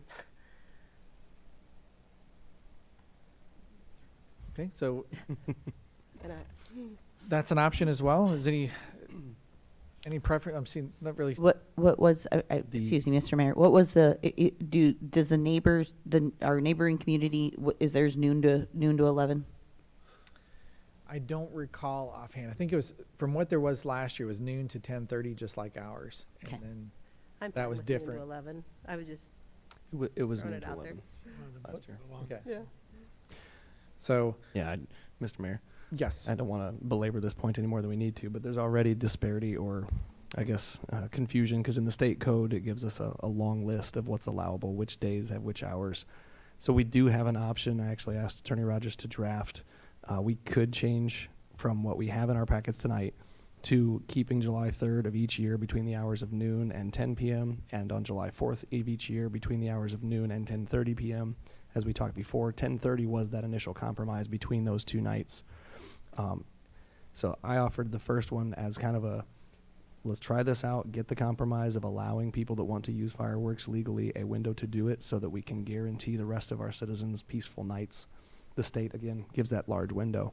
So that was the reason for removing the 3rd in its entirety. I appreciate Councilman Sires' perspective that if we're going to remove an entire day, give them the 4th of July. That's the holiday everybody has off, consistent with the state, from 9 to 11. So essentially our ordinance would read, it shall be unlawful for any person to use or explode any consumer fireworks within the corporate limits of the city of Cedar Falls except on July 4th of each year between the hours of 9 a.m. and 11 p.m. Any additional days of allowed use may be designated by resolution of council, if adopted, between the dates of January 1st and March 1st of each year to apply to the same calendar year. That any additional days, I thought we covered pretty explicitly that does give us the opportunity to set a day or multiple days if the council chooses to do so by resolution without having to go back and change the ordinance every year. The state still says you cannot use fireworks except from June 1st to July 8th. So we wouldn't be able to put any further use beyond July 8th or any earlier than June 1st. I wouldn't envision that we'd ever go beyond a couple days. The reason in my mind that justifies any additional days, let's say for instance, the 4th is on a Thursday and you wanted to provide Saturday usage for consumer education, it would be easier to allow it Thursday through Saturday, and that would be adding 2 days without having to change the ordinance in that one off year. So there's the use case for that language. So I yield. I think that the amendment on the floor, I guess to clarify, would be July 4th from 9 a.m. to 11 p.m. Okay. That'd be the only static change. All right. So since you'd brought forward the motion, I think leave it to allow you to entertain the final tweaking of it and then to bring that forward to council. So what's being proposed then is changing the use window, removing explicitly July 3rd, and instead having it list July 4th from 9 a.m. to 11 p.m. with the ability to have additional days and times decided. I could see the big line in the sand rather than saying like shall be decided by council. What this does by explicitly listing July 4th is it makes clear, yes, Cedar Falls still will allow fireworks, certainly on the 4th, but looking at additional days as well. And I think that's something we could then go back to the Waterloo City Council and request if they could marry ours in order to make it consistent for enforceability and education. And I think that would be certainly reasonable to bring forward. Yeah, I think a reasonable response there is that we're both in the same boat, subjected to the same state ordinance, or state code, so we have to abide. Okay. Excellent. So anything else that we need to talk about for this before the voting on the amendment itself? Okay. So this is a motion or a vote just for the motion and second for the amendment, as I explained earlier. And All in favor of the amendment, say aye. Aye. Opposed? Nay. Okay, so that does pass to add in that new amendment, and now we're voting back on the original motion as amended. So any additional discussion for that? And just clarifying, that's upon its first consideration. Yeah, that's right. Moves it back to first consideration. And so as amended, it's 4th of July, 9 a.m. to 11 p.m. with a provision for additional days of use as requested by council within the legal window. Mr. Mayor? Yes, Councilmember Dunn. May I amend to cap the number of days at most to 2 days? So the 3-day window that we've had, you know, so stick to the 3 days to cap it at 2 days. So, and up to 2 additional days?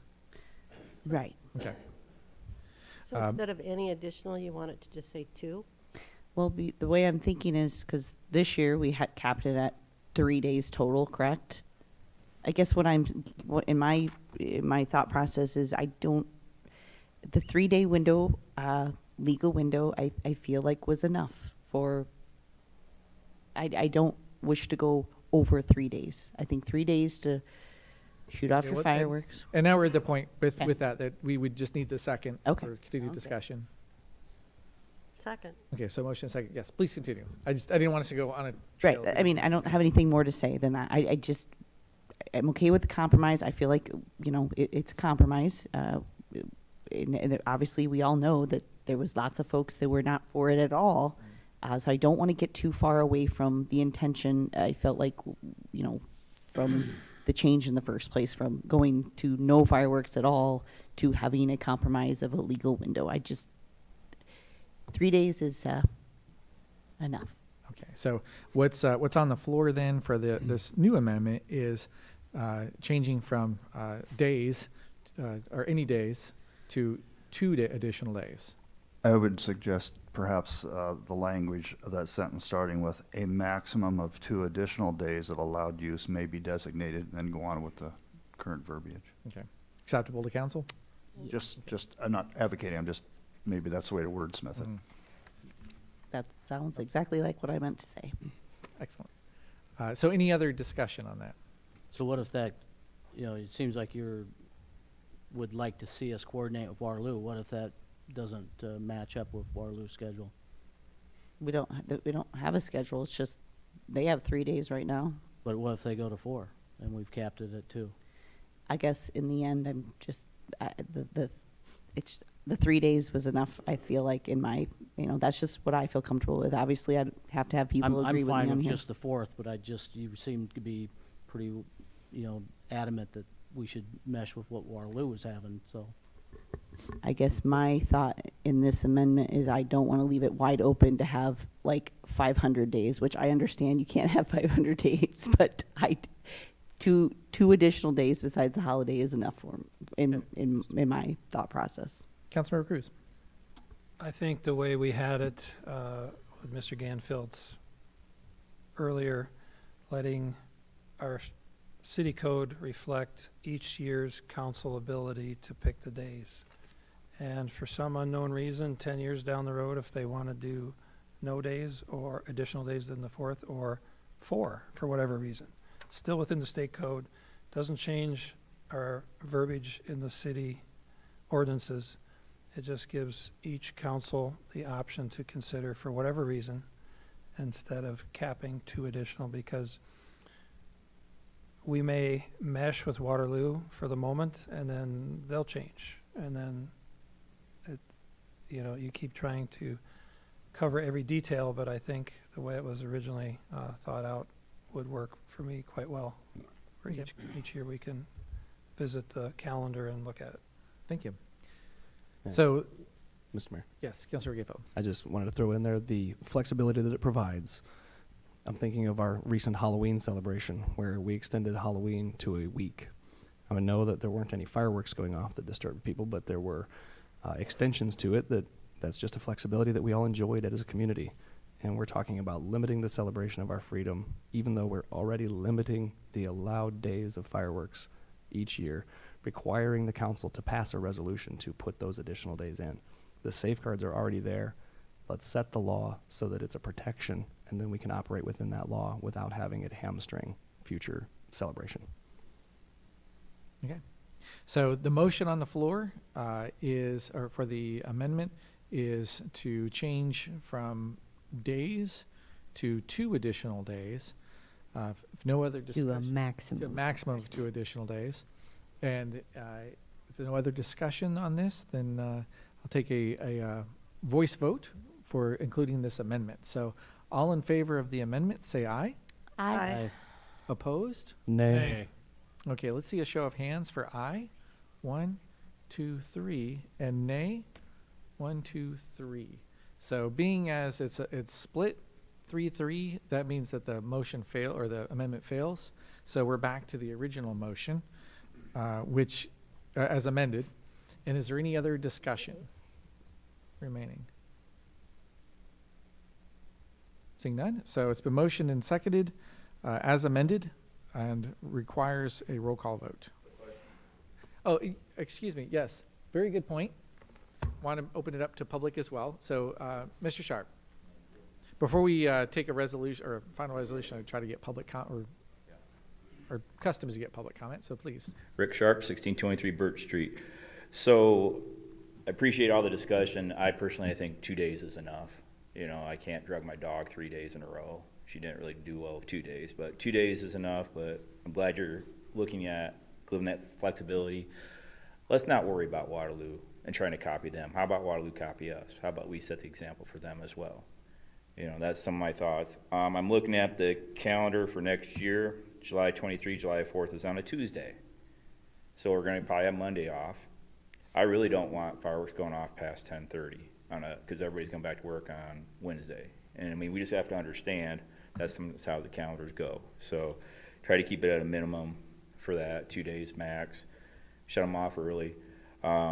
As for the excuse about the lack of enforcement, I think the officers are competent enough to, if you say no fireworks on outside of July 4th, I think they're able to understand that rule and enforce it. Or if you say no fireworks only on July 3rd and 4th, I think they're able to enforce it. You know, they don't strike me as not being able to handle that. So that's my thoughts on that. And finally, at some point, I keep bringing it up every year.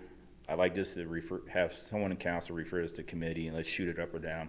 Let's get the council's opinion on having our own fireworks show here in town. And I would like to keep the comments just on this. No, I understand that, but this is the only venue really to fit it in here. So, okay, all right, thanks. Thank you, Mr. Sharp. Any other public comment? Okay, seeing none, then Madam Clerk, would you be able to read that motion back to us?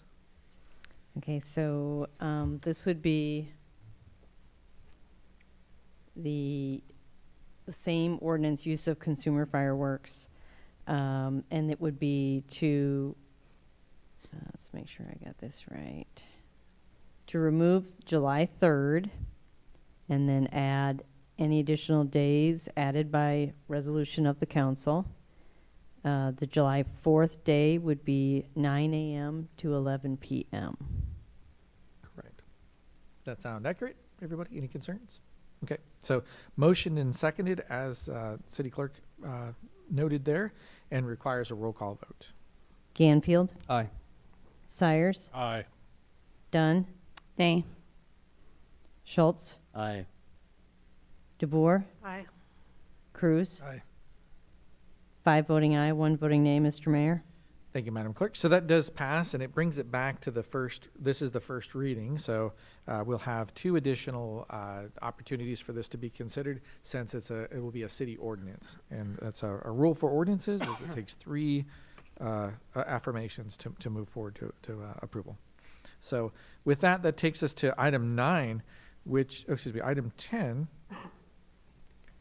Yes, with passing an ordinance amending Section 1823.5, Powers and Duties of the Planning and Zoning Commission of the Code of Ordinances relative to removing the 2/3 majority vote required by City Council to approve amendments to the city's comprehensive plan that are disapproved by the Planning and Zoning Commission upon its first consideration. Is there a motion to approve? So moved. Second. So motion and seconded. Open for council discussion. We don't have a presentation for this simply because it was discussed during committee. So that's now a chance for council to discuss and deliberate. Who'd like to start us off? Well, I have a question I Yes. guess I'll ask. Councilor Dewar. I know in the staff message, it talks about text versus map. And I think we talked about Des Moines being the only city that did both of them differently. Is there any disadvantage to doing text and map differently? In other words, have a supermajority on one but not the other?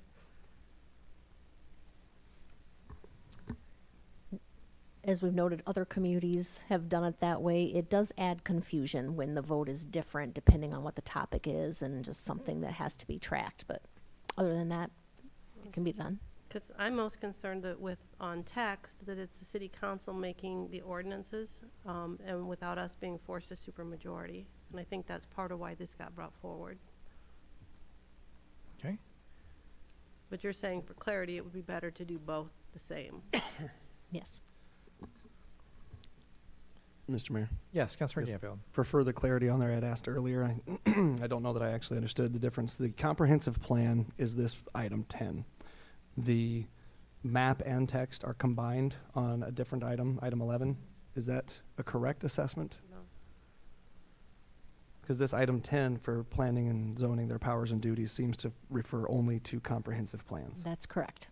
And the comprehensive plan is not the text or the map. This is the comprehensive plan in total of how to prescribe areas for the city's growth. Correct. Like you Okay. said, the next item would be related to amendments, which include text and map amendments. Okay. I guess, Mr. Mayor, if I may continue on that one. Certainly. I think the original, as it reads, there is a supermajority requirement for P&Z themselves to come to a consensus before passing or amending the comprehensive plan. There is then also a supermajority requirement on council should the required recommendation from P&Z be for denial. So if we were to pass something to them because the citizenry is saying we don't want this, and we're the ones hearing that, we're requiring a supermajority to speak for the residents. I think the stability that we have on P&Z can be maintained by having them work together and doing the wonderful due diligence and thorough work that they do and coming to a consensus through compromise so that they have that supermajority. This drafted amendment removes their supermajority as well as ours. I would propose removing this proposal that changes it. That's a lot of mixed language there. I would propose leaving the supermajority for council to come to a comprehensive plan and making a simple majority for overruling denial. If that can be simple enough. Say that again? I think he mixed up. Mr. Mayor? Right. Yes, Councilor Sires. Can I speak to that? I had to go through this. The comprehensive plan they had on my property at the corner of 27th and Union didn't match with what they had, even though I already had commercial on my corner. And the comprehensive plan said it was supposed to be in a diagonal corner. So what the comprehensive plan was, that was set up many, many years ago for all these different districts. So all we're doing is saying we don't have to have a supermajority to overrule that as well. This is all pertains to council. No. Councilor Cruz. No, this is a different section that was added. When I initially made this referral, I was limiting it to chapter 26. And then on further discussion, the supermajority component that is in item number 10 is when planning and zoning wants to change the land use map, the comprehensive plan, they need a supermajority to do so. And I think, from what I can tell so far, that should stay for planning and zoning to change the land use map. But council to overrule planning and zoning, which could be in both of these 10 and 11, it's a simple majority based on, we're elected and so on. So 10 should actually be split possibly. Mr. Mayor? Just a moment. So, from staff, does this item 10 change any of the majority requirements for the Planning and Zoning Commission's vote? What you have in your packet is a proposal that if we're changing the 2/3 majority vote for council related to the comprehensive plan, we propose that it would be odd to still keep the P&Z requirement at 2/3. So what you have in your packet with tracked changes proposes to remove the 2/3 majority by P&Z, since it was proposed to remove the council majority. And it sounds like from Mr. Ganfield, he's looking to amend? Correct. Okay, so I would want to have that conversation first, and then we can have continued discussion. So, Sure. Would you like to put that amendment forward then? The amendment, so from reading what's in the packet, starting at the section where there are strike-throughs, city not less than 7 and not more than 14 days before the hearing, the adopting of the plan or part amendment thereof shall be by resolution of the commission carried by the affirmative vote of not less than 2/3 of all the members of the commission. That would be my amendment. Okay. So, council understand that? Open No. for, okay. So, Mr. Mayor?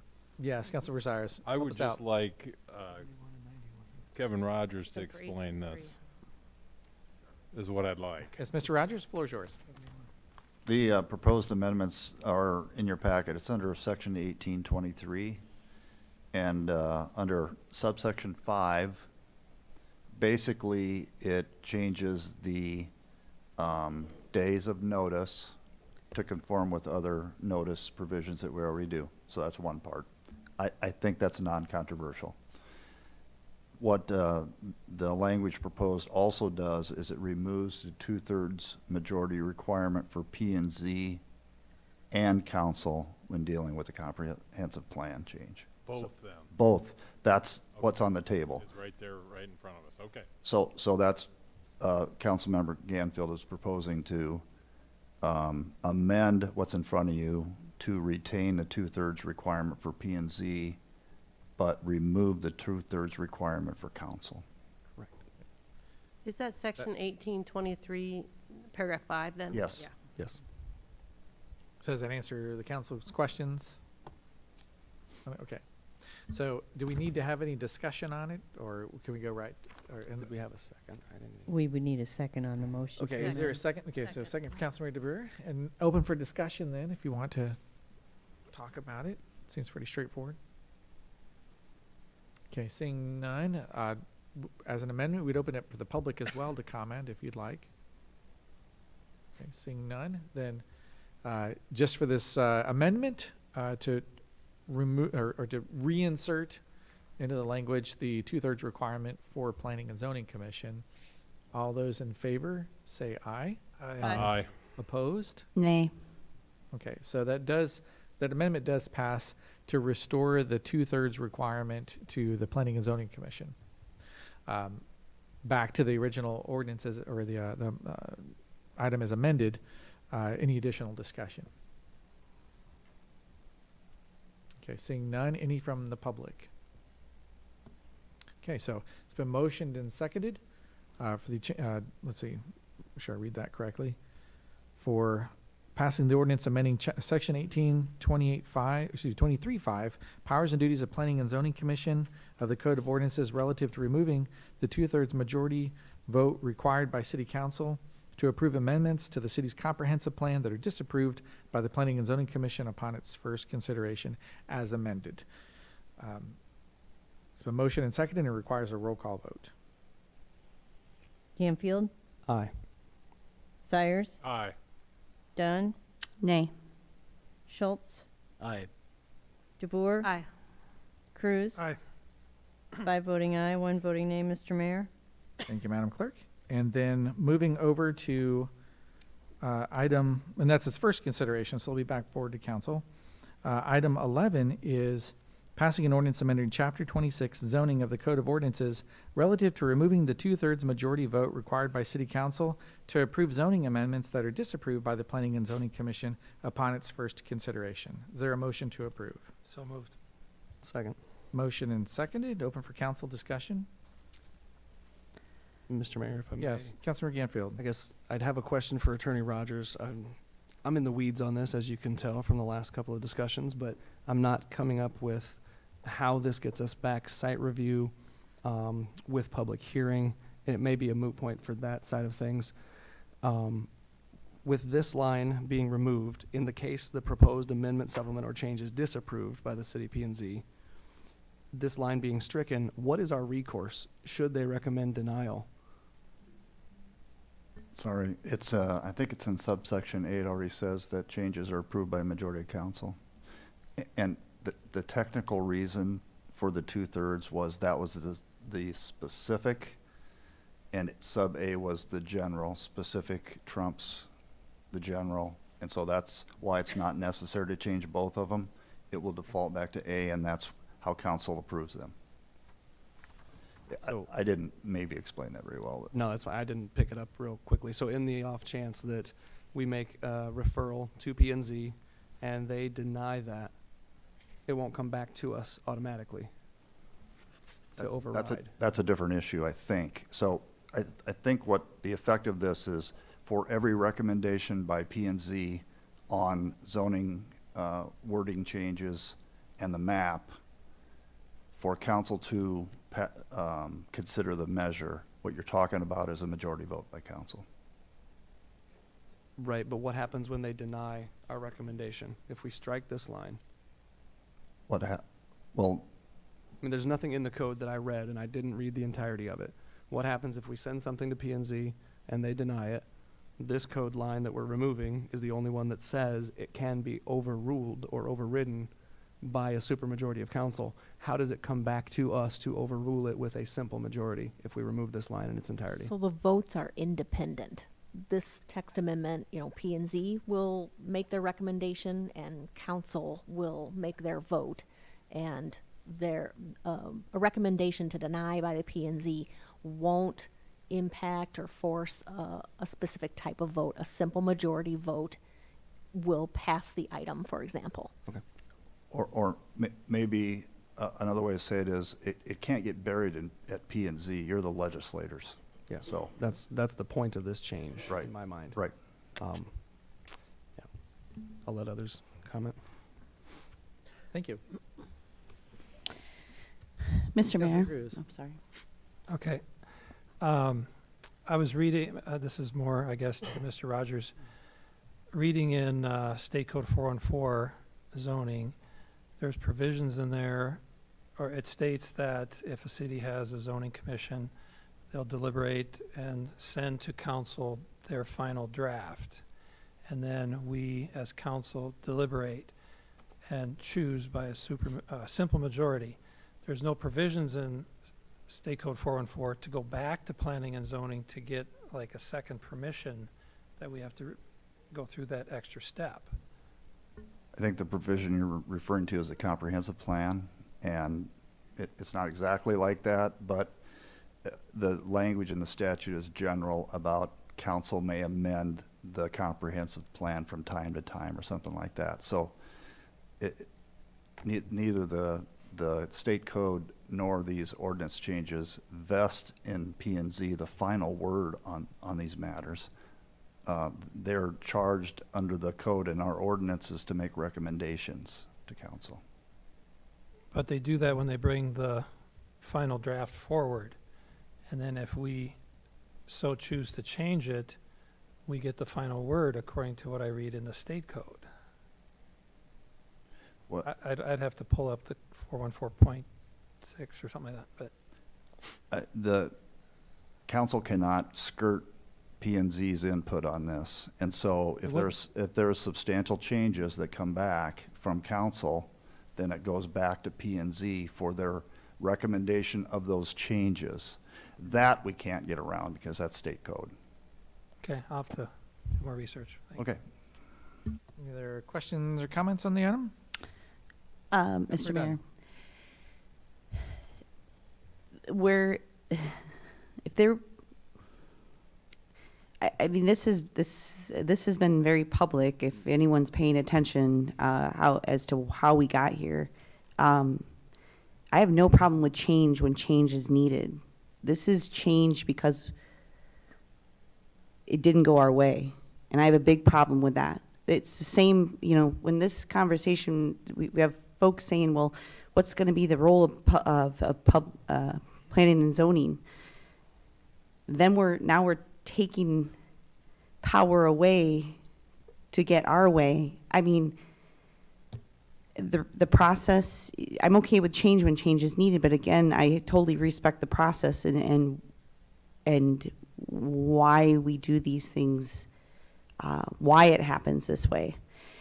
The other thing is I'll say it again and again. I mean, we know we hear from folks and their voices matter, but I stand by that we don't hear from the majority of our citizens. The majority of our citizens trust that we're going to look out for their best interest and lead this city as it's been led, I don't know, for over 100 years, and make smart decisions. And I'm not saying anything I haven't already said, but I'm not going to sit here and be quiet. That this is, I feel, incredibly wrong, and a flat out feels incredibly disrespectful to the process that's set up.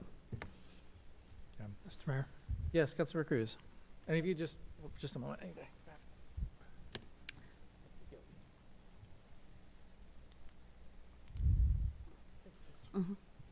Yes, Councilor Cruz, go ahead, please.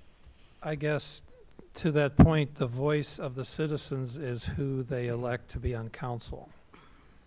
And then that then is the majority vote.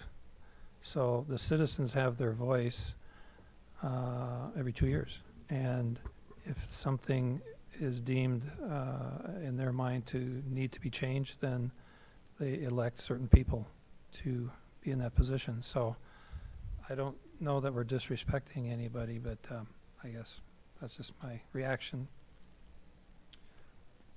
Mr. Mayor. Councilor Ganfield. I would love to remove any emotion or feeling from this discussion and deliberation, but I personally resent the insinuation that there is a singular reason why people might be for this. Personally, I think this is due diligence. That's the reason I'm for this. I am for transparency, for the electors that put us in charge. Removing public awareness of plans in some cases was a bad idea, and we did what we needed to do to recommend to P&Z to change that, to bring it back before public review, before P&Z and council, and they said no. This is our only recourse to make that right for the citizens who elected me. I've personally never voted. I guess I shouldn't say that because I didn't review the notes, but my term on council has been minimal, and I don't recall voting for a P&Z commissioner.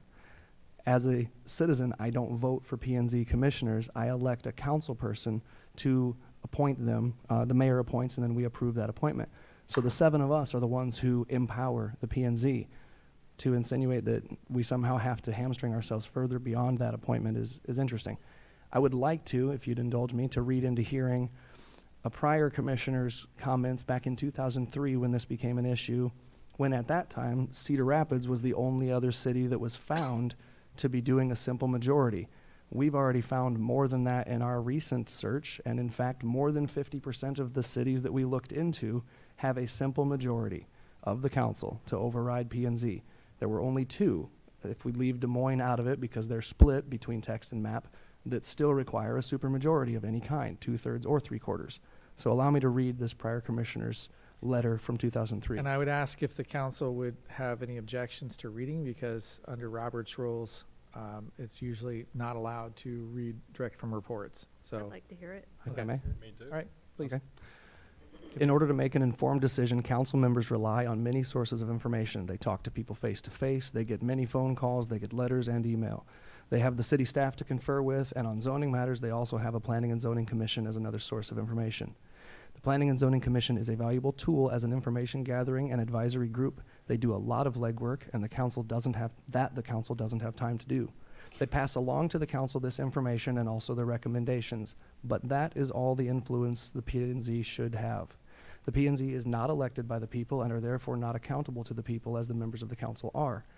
When the council allows planning and zoning the power to impose a 2/3 or 3/4 vote on the council to overturn a P&Z decision, then in effect, the council has given the P&Z bottom line voting power, which the P&Z should not have. A simple 4-3 council majority vote should be the rule and not a 5-2 or 6-1 vote imposed on the council by the Planning and Zoning Commission actions. When I served for many years on the Planning and Zoning Commission, we were glad to do the job, and we had no power to force the council into a 5-2 or 6-1 vote, and that's the way it should be now. The Planning and Zoning Commission should do the research and make any recommendations they want, but the council and the council alone should, by simple majority, be solely responsible for the final decisions. Mr. Darrell Porter, Cedar Falls, Iowa. Additional comments? So I would just note too, as mayor, I'll echo Councilmember Dunn's concerns about the timing of this, that certainly for council members who are new, you've not had the opportunity, this is your first opportunity to weigh in on this, but certainly we've had this in place for years, and that it just comes up now. So the timing to me is very, very questionable for the majority of council members, and that's why I'm not in favor of it. And also the concern of council members losing authority by having some of that oversight in the hands of planning and zoning. What does that mean for the board of trustees, for the utilities board, or for the library board? Do you want to take that back from those bodies as well and have the city council weigh in on those decisions? Part of the reason why planning and zoning exists is to take away some of the political considerations of these decisions and put them at least partly into the hands of the people who are citizens who are supposed to become the technical experts. They're spending a significant amount of time on these projects. So I fully appreciate that other cities are going away from the 2/3 or supermajority requirement, but the fact that we're doing this at the time that we are, and what that means for the value that we place on the opinions of planning and zoning, it's eroding because of this. So I do intend to veto, regardless of what the numbers are, if this passes through on 3 readings, and I just want to make that clear to the public. So any other final discussions? Mr. Mayor? Yes, Councilor Rosales. I actually went through this very fight with my commercial on the corner of 27th and Union Road. I got voted down 9-0 by planning and zoning, so I did have to get my supermajority. And it only made logical sense. I put up mini storage there, which I've served the community there now for, I think, almost 20 years.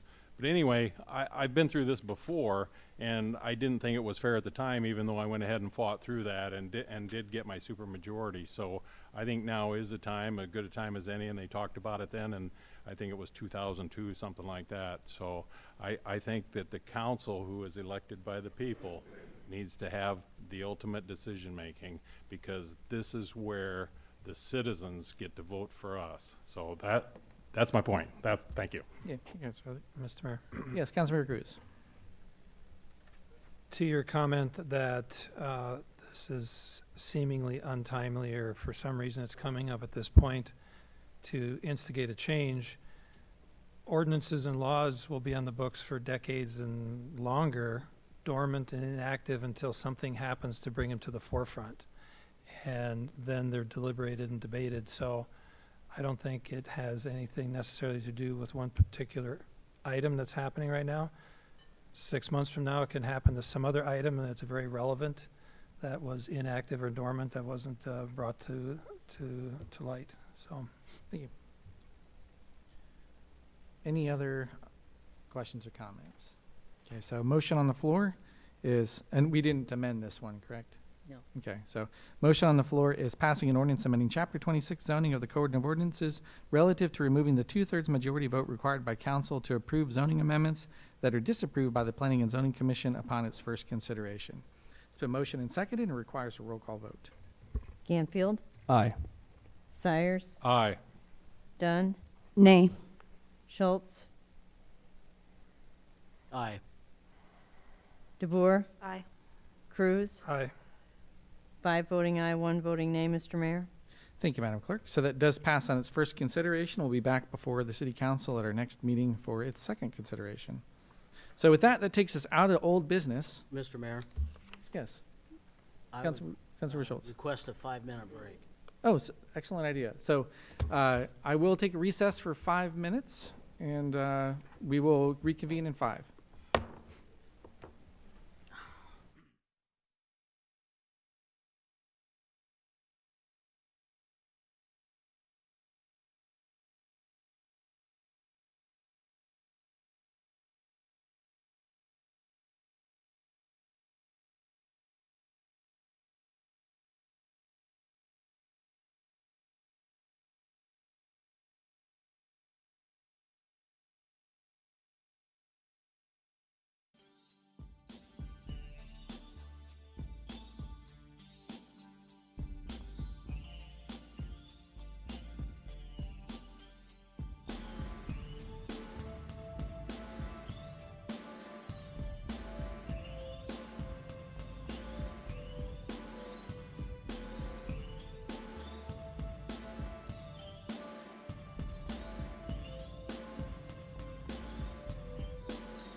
Well, Cedar Falls, after our short recess, I will call us back to order.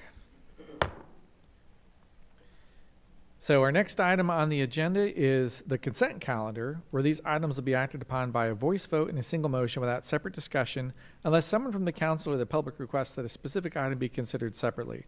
Does any council member request to pull an item from 12 through 19? Seeing none, does anyone from the public wish to pull an item 12 through 19? Okay, so is there a motion to receive, or excuse me, to approve those items 12 through 19? Second. Motion and seconded. All in favor say aye. Aye. Opposed? Those do pass, and take us over to the resolution calendar. These items will be acted upon by a roll call vote in a single motion without separate discussion, unless someone from the council or the public requests that a specific item be considered separately.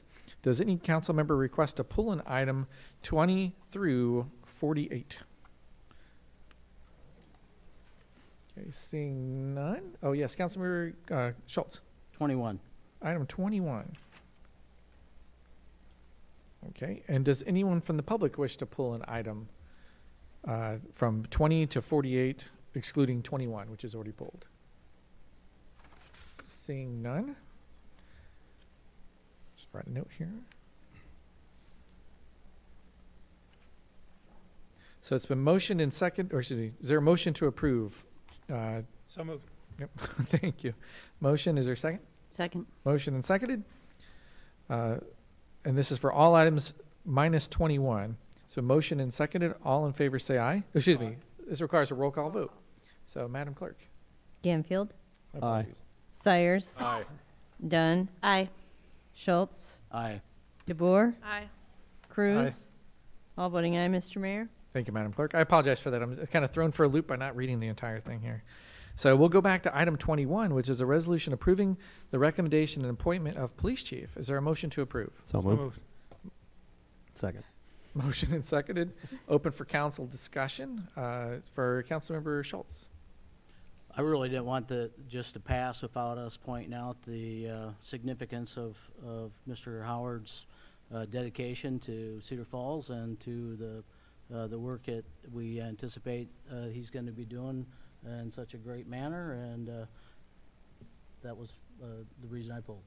Thank you, Councilor Schultz. Mr. Mayor. Yes. I think it's also worth noting, as chairman of the Public Safety Committee, I had an opportunity to vet, to vet the appointment recommendation, and it was impressive to me that Captain Howard came unanimously recommended for this position. It was not a foregone conclusion. It was a very thorough investigation, and the vetting process all the way from the Civil Service Administration on through every portion of his interview. I thought it was well done, and I just wanted to go on record and state that this is our best candidate, and I approve of the recommendation. Thank you. Any other comments from council or from the public? Yes, Mr. Ryder. Provide name and address for the record, please, sir. Paul Ryder, 3422 Clearview Drive. I'd just like to comment that I had the privilege of being part of the process of interviewing the candidates, and I was really impressed with everyone. I think that the city's in good hands with its the quality of people who run the public safety sector of our city, and I really am pleased that Mark Howard was chosen, and I commend the people who have chosen him for that. So, because you picked a very good man. Thank you, Mr. Ryder. Any other comments from the public? Okay, seeing none. Then coming back to the council, any final words? Okay, I would like to say also, being a key part of this process, I've really enjoyed my opportunity this past, 6-7 months to work closely with Acting Chief Howard. Having seen him go through, especially starting out with the fireworks ordinance and getting that arranged, dealing with quite a few civil issues, civic law enforcement issues as well. He brings to the table both a practical, hands-on experience, but also an extensive amount of academic law enforcement experience. And as I've noted to the vetting committee, which consisted of the Public Safety Committee Chair and the Mayor Pro Tem and I, seeing him and his experience that he brings, I think he'll be one of the finest police chiefs in Iowa, if not the nation. And I very much look forward to seeing what he brings with his creativity, his strategic planning mindset, his executive skills to our community. So, if anything else to talk about for that, right over there, okay. So, Acting Chief Howard, any comments you want to add in? You might want to stay quiet. Don't jinx anything. I just want to say thank you. It was a long process, almost 8 months, going through the director's process and this process. It's an honor to serve this community. So thank you. Thank you for the comments. Thank you. Thank you, Acting Chief Howard. So with that, it's been motioned and seconded and requires a roll call vote. Ganfield, 2 yeses. Sires, Aye. Dunn, Aye. Schultz, Aye. DeBoer, Cruz. Aye. All voting aye, Mr. Mayor. Thank you, Madam Clerk. Let's give a round of applause for Chief Howard.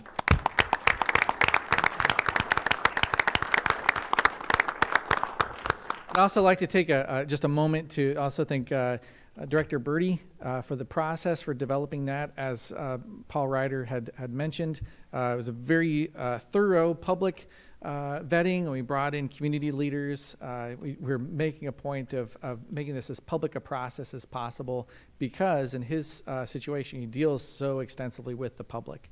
So thank you very much to all staff who participated in this process and for the result that we got tonight. So that was our resolution calendar, and it takes us over to bills and claims. Is there a motion to approve bills and claims for November 7th? So moved.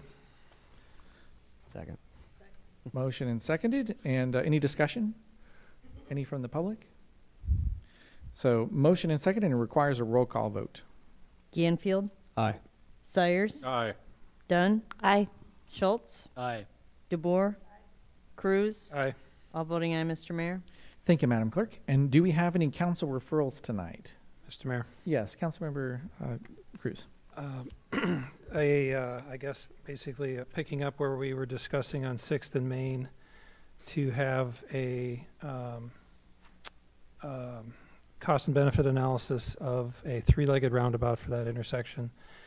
I think it does justice to the citizens, particularly when we bring in the $2.9 million in savings, which is their tax, their gas money and time and so on. Okay, so a motion to refer to, we'd have to go to a committee or to staff.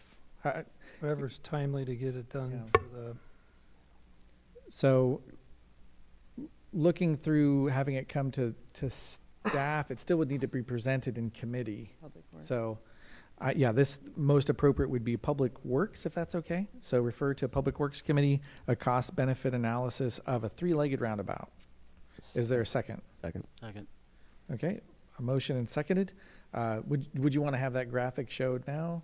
Sure. Okay. Sure. So let the public see what I'm referring to. Yeah. So Denny, if you can show that graphic. So what we're looking at there is 6th Street and Main, and you can see right where Casey's is up on the northern or upper left side. Bottom right is the library parking lot, and so that potential roundabout would be where the signalized intersection is today. So blocking off 6th Street to the south, and then having that roundabout continue on into the parkade area. Does that capture that well enough? Yeah, I mean, it's repositioning and a variety of things that take place during the analysis. Okay. So that's what's on the floor is the motion to refer to planning or to Public Works, a cost benefit analysis. Question for staff, if this were to be approved, what would that do to the already approved Main Street reconstruction? What does that do to the timeline? Hopefully doesn't do anything to the existing timeline. Like I said, it's November 15th or 18th is the bid letting date. And then, but we would have to know shortly after there before the contract is approved or awarded to any changes that could potentially happen there. Okay. Is this a consideration where time-wise we would need to look at a special meeting? Is that kind of urgency? Well, the unfortunate thing is I don't know how quickly the consultant can get the information that, that's going to be the other consideration is how quickly we can get that. So potentially 2 weeks bringing something forward, but we'll have to see what comes out of this discussion to talk to the consultant when they can get back here. Okay. Yes, Councilor Cruz. I was just going to say that we have the traffic study, which looks pretty thorough on the flow of traffic, left, right, straight through from all 4 streets. And that's what caught my eye on the lack of traffic that goes down 6th Street East, as well as the jog that's in the street as it comes through and crosses Main. And the 4-legged roundabout took out 5 parking spots, if I recall, in the library parking lot. This doesn't take out any, and it actually could potentially add some right there where the street came down in. There's also a consideration that with the railroad tracks coming out of 5th Street, there'll be additional public parking that could be built in there for the staff of the library and community center to go over and take the pressure off of that parking lot. And I see a lot of positives out of it, and I think when I see $2.9 million of cost savings with the 4-legged roundabout, tweaking it to a 3-legged, less right-of-way potentially needed, no loss of parking, maybe gain parking, and the differential in the cost is only $22,000. I think building a 3-legged one, the engineer can tell us if it's going to be savings of $22,000 or not for 3 legs instead of 4. Okay, thank you. And I would note too, we don't have that guaranteed for the Fifth Street, the railroad removal. It's likely, but I would want to be careful. Yeah, because the grant and Iowa Northern Railroad hasn't signed anything with us saying that they're seeding it. So just, we don't want to count our chickens before they're hatched. I want to knock on wood there a little bit.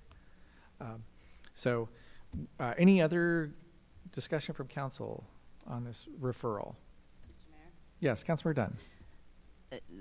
I'm repeating myself, but my concern is I understand this is a 3-legged, not a 4-legged. Goodness knows I love a roundabout. I would put one in my driveway if I could. But my concern is that we're rehashing stuff that's been hashed out previously, and I am concerned with the amount of time that takes for our staff. And just, not moving forward. So, again, I can stand by a roundabout and go for them, but it just does not feel right at this intersection. So my concern, I guess, is that we keep doing the same thing over and over again and not moving forward. Thank you. Others? Okay. So, anything from the public on the referral? You won't do referral. That's right. Okay. Nope. All right. Yes, because it's not a final vote. It's getting late in the night. Sorry about I'd like to yes. ask, Dave, could you answer a couple questions quick? When this was first brought up, we shot down the overall roundabout, correct? It was council voted for the intersection to remain signalized, yes. Yeah. So in your consideration, there was a reason why there was a thought that a roundabout would work at 6th and Main. Is that how you were looking at it previously? Or as staff, are you thinking that that you're happy that went to a signalized? So when it comes down to it, we presented 2 options for that intersection, either to remain signalized or the mini roundabout. And personally, I don't have a preference one way or the other. Well, financially and from a traffic study viewpoint, your professional viewpoint. So the way I view it is the intersection is going to function adequately regardless of which type of design council voted on. So from your experience, would it be less expensive and safer one way or the other?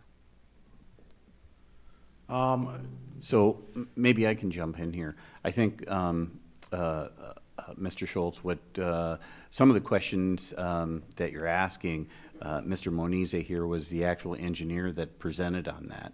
And if I remember correctly, what they had for options is they had the two options, the signal and the roundabout. And they were very close in level of service. And if I'm saying something, Aaron, that maybe you want to correct, go ahead, but very close in level of service. I think overall the lifespan looked better for a roundabout option. But what I think happened is the council voted to go one way, and now here we are kind of at the, what I'm going to call the 11:30 hour. So Yeah. I think, Aaron, would you want to add anything with regard to that? Yeah, I mean, I presented back in the first meeting, if you remember, I think it was back in the end of the year, and then again in January. And really quick to summarize, this whole conversation is, we looked at the two options, as Dave and Ron said. We actually recommended the roundabout initially, if you recall. And of course, it got voted down. What I recall, I think one of the biggest reasons for that was there was some concern because we were losing some parking stalls there at the library. There was also some questions with the impacts to the right-of-way. Just a couple points to clarify is, even with the three-legged roundabout, you are going to lose parking stalls in the library. You're going to lose probably 3 stalls in the library, and you're also going to pretty much have the same, for all intents and purposes, pretty much the same right-of-way impacts you have with the 4-legged roundabout. So as you're considering, whatever direction we go, there could be some benefits with the 3-legged roundabout, but if you're looking at it from saving parking stalls and then a reduction in right-of-way impacts, you're not going to probably see those whether you go 4-legged or 3-legged. If that helps clarify things for the council. Mr. Mayor. Yes, Councilor Cruz. I guess in the diagram that I was shown, it looked like we could pick up a couple parking spots coming into where 6th Street was if we close it. There's that empty spot there and then along the south side of 6th Street, you could parallel park some cars there because there's not two-way traffic. Yeah, you could possibly look at that, but the only thing I would just be remiss is, that's also kind of the circulation and how you would get cars. There's two-way traffic going on in there. So you'd close that leg. Yeah. And again, I think in that regards, if you wanted to repurpose where 6th Street is there to the east, we'd almost have to re-look at that and kind of redesign. It's almost like a site design, if you will, and kind of just change how the whole configuration is. Could you get a spot in there, 1 or 2? Possibly. I think it's tighter than you think. Because we've got the trail. Actually, if you kind of look at that gray area there, that's kind of the trail connection. So we've got to have a little bit of setback from how close cars can get into there. Okay. So with that said, then you have a number here in the comparison. I've got the sheet from then. You did state better traffic operations, improved safety for vehicles and pedestrians with a roundabout. But 2.9 of user saving costs, that's a significant number. Absolutely, and, with the price of gas and idling and so on, the fact that you can go right through an intersection. And I think the point I made with my information I sent out, some people think that that's a nebulous number, but when you think of the auto industry designing hybrid cars that turn themselves off at intersections, they do that for a reason, to save the gas. And that's a valuable commodity, especially now. So I think it's worthy of a look. It shouldn't affect the timeline. You know the numbers quite a bit. Can you do it in 2 weeks? So the short answer is yeah, because in essence, I think to try to move this along for everyone is, I think the case is pretty much almost the same case we made back in the previous meetings. And Councilmember Cruz, to your point, the 2.9 estimate, those user cost savings, those are still going to apply, if you went with the roundabout, because those benefits we presented back then would still apply here. Mr. Mayor? Yes. I think one of the other things you talked about when this was discussed was it being a smaller intersection, the more difficulty for trucks. Wasn't there discussion about trucks So I think where that, if my memory serves me right, I think where that came into play was, there was some discussion on when you're looking at the mini roundabout, there is kind of a range in how small or big that has to be. What we presented was kind of what we felt was kind of the smallest that mini roundabout could be there to kind of let that intersection function as it should with the traffic that goes through there. So in this case, it's going to function, it will handle the traffic and what's happening there at the intersection from both like a capacity and handling the types of vehicles that currently go through that intersection and what we would consider would be going through there in the future. And I'm paying real close attention to the discussion here, just to make sure that it gets us toward having enough information to say whether we want to do a cost-benefit analysis. And I feel like up to this point it has. It's provided you the detail that you need. But I wonder how much further we want to go in this before we can take the vote. Can I just throw one comment? Call the Yes, question. Councilman Cruz. The heavy vehicle traffic is 1.6% of 9,163. So the truck traffic isn't really a concern that I see in the numbers. Mini roundabouts function well under 15,000. This was 9,100. Speed limit below 35, we're at 25 or 20. I mean, all the components that I can see when I put my analyst hat on tells me that we should seriously look at this and we can save the taxpayers $3 million. It's worthy of looking at. Just a couple points of information for council's sake, I guess. When we looked at this before, and Aaron can allude to it, but when the roundabout was up for discussion previously, we've been in communications with the stakeholders, adjacent property owners, and I know for a fact Casey's was enthusiastic to remain as a signal. So as Aaron mentioned, that if this option were to move forward, keep in mind that there are right-of-way impacts, and those take a lot of time, and I'm guessing that they're not going to be supportive. So there's other adjacent property owners, as my understanding, that are even to the east of this intersection that are not supportive of a roundabout and or closing 6th Street. So yeah, thank you. Final comments. Just one, the way, and you can correct me if it doesn't really matter, but the original plan was not a roundabout. It was referred by a council member to bring the mini roundabout, and we talked about it. So we are literally rehashing minus the leg, the same thing we just talked about. So with that, we've got the referral on the floor, referral request for cost-benefit analysis of the three-legged roundabout sent to the Public Works Committee. It's been motioned and seconded. All in favor of forwarding the referral, say aye. Aye. Opposed? Nay. Okay, so I see a show of hands. Aye. 1, 2, 3, and nay.